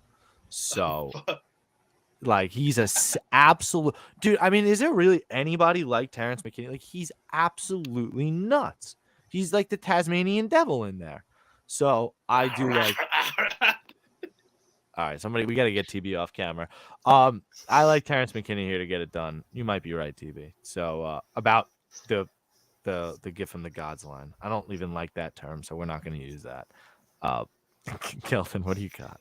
Yeah, I kind of mentioned it a little bit earlier. Not entirely impressed with Ismail Bonfim here. Like, yeah, he's got some all right power. Yeah, he's physical. I mean, not that it's going to matter here. He's physically outmatched here and a beast in McKinney. Yeah, should McKinney be the favorite? Absolutely. The guy's a destroyer. He's got big power, and not just big power. The dude can fucking wrestle, man. And I think that might be a smart path here against Bonfim. So, like, I think McKinney has him covered pretty much everywhere skill-wise. My only problem is, I mean, looking at this, yeah, I was a little taken back that McKinney was only minus 125 as well. But, like, the problem is how much chalk do you really want to lay on a guy with 1 round of cardio? Like if this fight hits the second round, like Bonfim comes forward. I know Bonfim doesn't have the best cardio ever, but have you seen him gas as bad as fucking McKinney has? Like it's a real concern, man. And hey, maybe McKinney dials it back. Maybe he's been working on that conditioning. Maybe he comes out here a new man, shows off some cardio if it gets that far. Like he's got potential. Like it's obvious Terrence McKinney has a somewhat of a ceiling here in the what is this featherweight or lightweight division, my bad. So yeah, he's rightfully the favorite, but I think the reason it's only at minus 125 is hesitation on betting a guy with one round of cardio. Like that's a huge concern. So it's a pass fight for me. Now, again, I kind of mentioned this earlier with a different fight. Playing DraftKings, you have to take every single fight into consideration. And this is a fight where I see whoever wins is going to score a lot of points. So although I don't have a bet on Terrence McKinney, I will have a lot of Terrence McKinney lineups for sure, especially at like, he's probably like 8,300 on there. So yeah, cheap price on a guy that's probably going to win by first round finish. If not, maybe he does rise to the occasion and shows off some improved cardio. This would be the guy to do it against in Ishmael Bonfim, that's for sure. Yeah, I like to your point. This is not the guy you want to gas out against and start making mistakes because he is smart and technical enough to make you pay for those mistakes. So yeah, I would really hope that McKinney fights a little bit smarter. Yeah, you're right, Mushroom. He fights like he's double parked outside and the tow truck's on the way. Yeah, he's fucking nuts. Oh my goodness, that's funny. All right, next, what do we got next? Warley and Nicholas Dalby. Interesting. TB, you're muted, by the way, so nobody can hear you. Oh, fuck. Warley Alves minus 125. Nicholas Dalby plus 105. And Alves opened up as the dog in this spot. The over 2.5 minus 115. Under 2.5 minus 115. They're taking extra juice from us over at DraftKings these days. That's an extra 5 points of juice on the over-under right there. Used to be minus 110 aside. But Warley Alves, I think Guru told me earlier this week he liked this fight over. And you know what? Fuck it, man. I threw it down already. I did it. Because who finishes Nicholas Dalby unless you're actively juicing? And, Warley, he's like, it's questionable exactly which version you get, the guy that shows up. But, I mean, he should be able to bring a solid fight here. And it's Nicholas Dalby. It's not like there's a threat of being finished on the other side. It's just, I think Dalby is going to play it safe, do his normal heavy breathing game, and we'll see how things go. But I like the over as Guru was pointing towards. Yeah, now I really like the over in this fight because Dalby can't finish a sandwich. He really doesn't finish anybody. And he also, is somebody that, facing Warley Alves and somebody that doesn't necessarily get a lot of finishes either.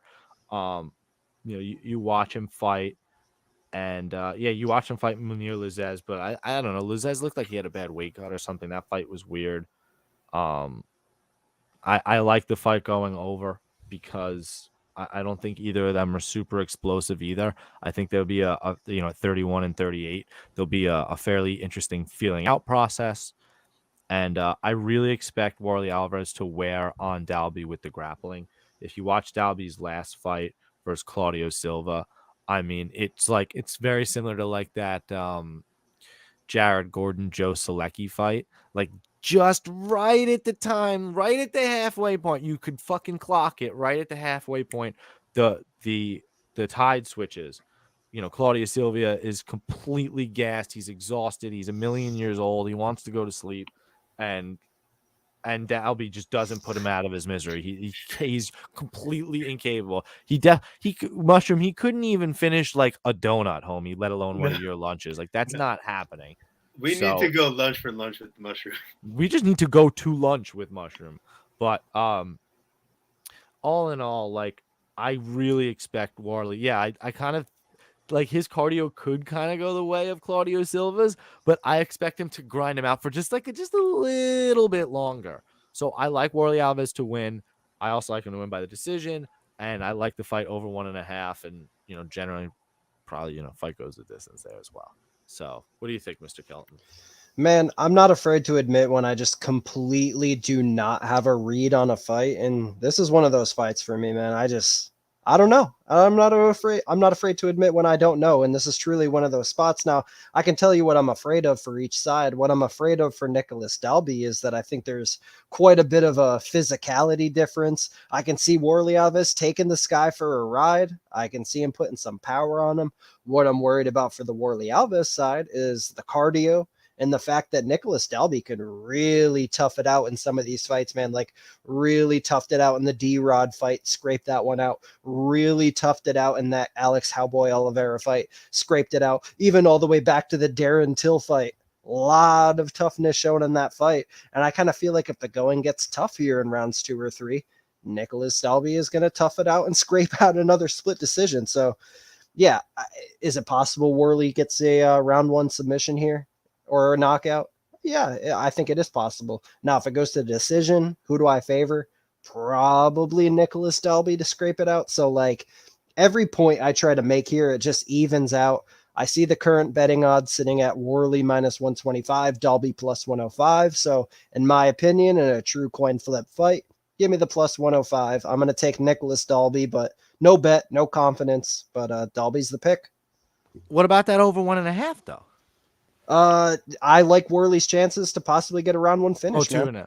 Oh yeah. It was 2.5 anyway. Shit. Yeah. Shit. All right. Well, yeah. I mean, I think That's I kind of tipped my hand on this one earlier, but Josiane Nunes minus 500 now. Zara Farron plus 400. Let's see if Farron can make 145. This is her first time attempting to weigh in since she came in at 147 for her last attempted fight against Josiane Nunes. So let's see how it goes. Sarah Farron, are you going to make it to fight night?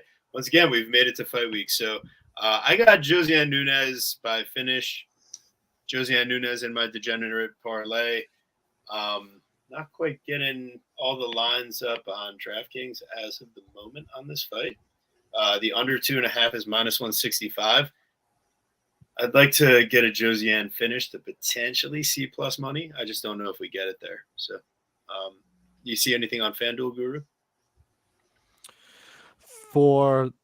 That you think like props that I like? Yeah, like do they have anything listed on FanDuel? There's none on DraftKings. Oh, I don't think so. Yeah, so Josiane, degenerate parlay, wait for finish prop, knockout, most likely. If you can find plus money, go for it. They only have total rounds.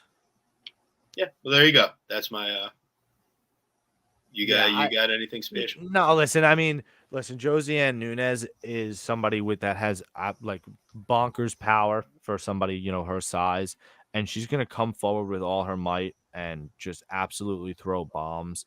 And Farron is somebody that you've watched get finished in, hasn't fought in 100 million years. She hasn't fought since the which fight was it? The Felicia Spencer fight, who's since retired. You know what I mean? So that's not good. And she lost to Megan Anderson, who's no longer even fighting at all. So you're going to find, I don't even know why Farron's on the roster. They must really just have these contractual obligations like at it. It's absolutely crazy. I don't know that she actually, this fight even happens, if I'm being completely honest. The odds on this fight not happening should be like minus 300. Like there's a good chance that she does not make it. Okay. But if she does, the one thing that's kind of interesting, right, is just how much of a reach advantage or like how much bigger she's actually going to be. I think that's kind of interesting because Josiane Nunes is not like super high level, if I'm just being honest. She has very poor takedown defense, right? She's got poor striking defense when she goes ham in the pocket. Like she's not unbeatable. She's not in some incredible, insane prospect. She's just got some power. She's can be sloppy. So it'd be really funny and interesting to see Farron just kind of jab her at range and actually get a win because she's like so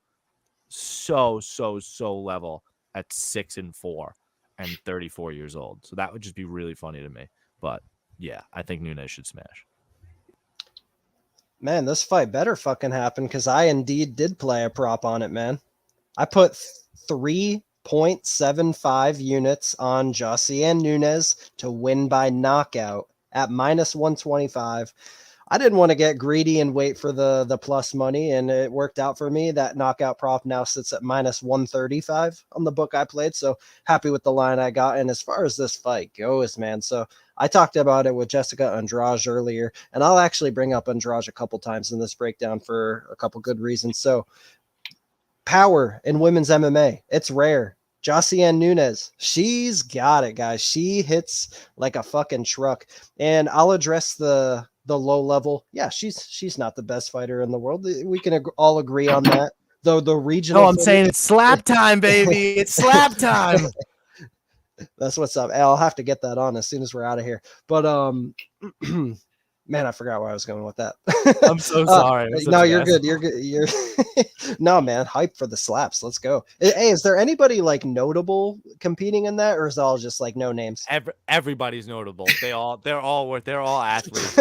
It's the man in the this is the man in the arena right now. I just paused it so I don't miss a second of the action. Okay, so I figured out where I was going with that. Yeah, the regional footage was bad, but you know what I can say about Josiane Nunes and the UFC so far? She's fucking performing, and she's taking care of these girls exactly like she needs to. The Ramona Pasquale fight, a lot of people are bringing that up to me when I mentioned the knockout prop and how she did not finish Ramona Pasquale.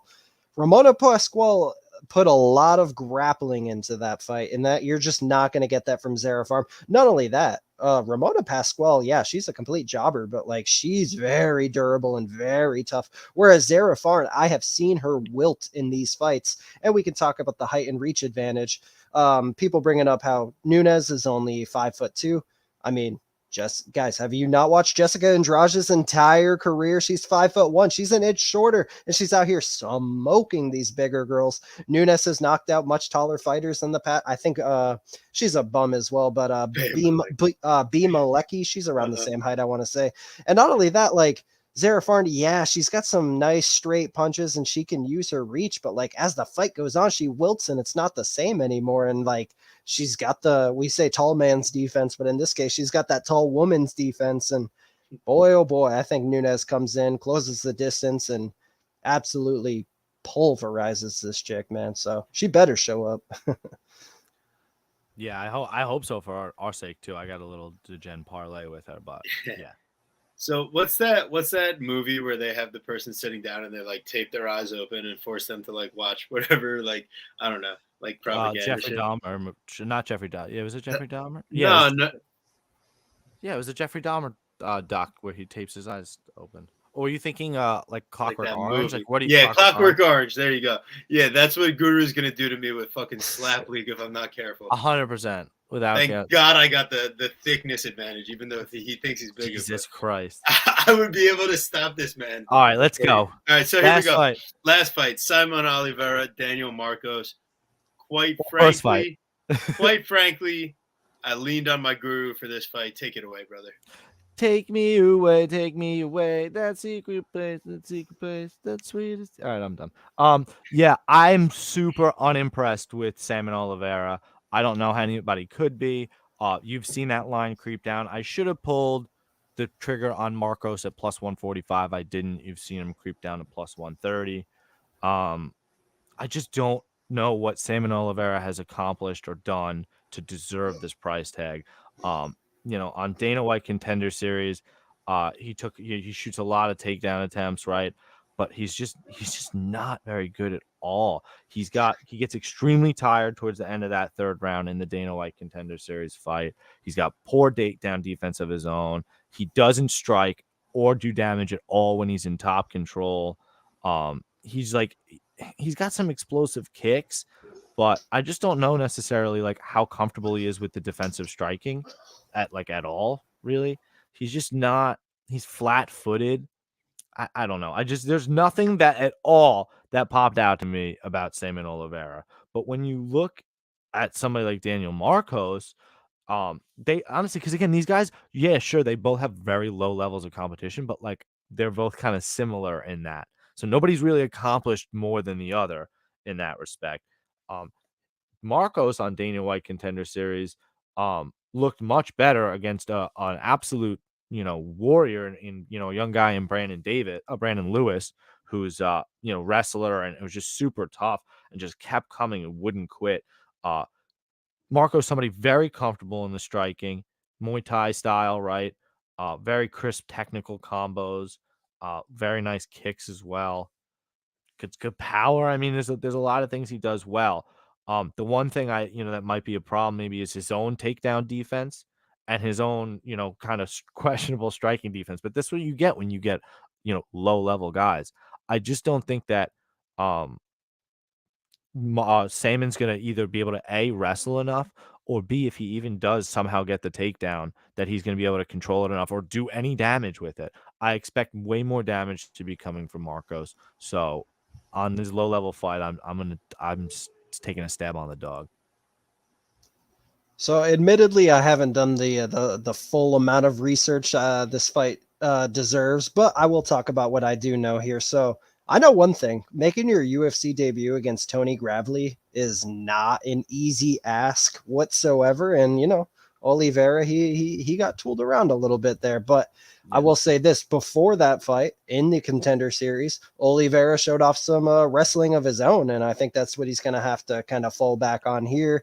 Daniel Marcos, I like the power he presents. He's got that undefeated confidence that I brought up a couple times here. It's a real thing, man. Sometimes it can be to a detriment, but it's a real thing. That confidence is it's worth a lot for sure. And yeah, I mean, Simon Oliveira, I think you guys hit the nail on the head. There's nothing that really screams out at this guy. Now, do I think the UFC experience, even though it's just one fight, will that play a factor? Will the Brazil home advantage play a factor? Yeah, probably. I guess I can kind of see why Oliveira is the favorite. It's funny, though. Marcos actually opened up the minus 156 favorite.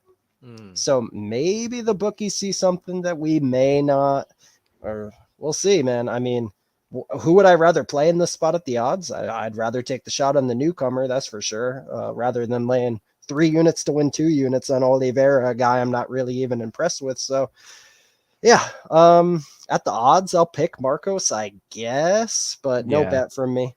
I like to see Marcos work up to his feet, and I just think that Saman's not going to be able to do too much damage. I think it's going to be really close. And in a fight card where like I don't hear too many people clamoring for like heavy dogs, so like this is probably one of those more interesting dog shots of the night. TB, anything else before we wrap it up? No, man. Slap it up. I trust you on that one. I gotta do a little more digging, but for right now, yeah, do your own little digging there. We got a few days. Yeah, everyone else, please do a little digging down, a little bit lower than us, and hit that like button. Please subscribe to the channel. We're putting in that work, man. 3rd year running here, database running. We give you all the advanced stats and fun stuff, and it's a great time, man. I really look forward to this every week. Just everyone in the chat, whatever amazing guest, Kelton, this week. So happy to have you back. So I say I'm grateful for the whole process, man. It's a fun thing. I'm happy to keep it rolling. Yeah, let's get out of here. So, dude, Kelton, literally, thanks so much for coming, man. 2 hours, first pay-per-view of 2023. Thanks so much for joining us, bud. Guys, make sure you're checking him out on his YouTube page. Shouts out to my amazing co-host, TV Scouting MMA. Find him on Twitter, YouTube, Instagram, Facebook. You can find him everywhere, man. Make sure you're checking him out. Similar for me, Guru Scouting everywhere. Guru Scouting MMA everywhere. Guys, next week, no fights. It's horrible. 2 weeks on, 1 off. But don't worry, after that, we're back with a vengeance. We come back with Derek Lewis rebooked versus Sergey Spivak, and we're going to have Clint from Die Hard on. So we're very excited to welcome him on for that show. And then, of course, right after that, UFC 284, Makhachev versus Volkanovski. So we're getting right back into it. So everybody take care and best of luck this week.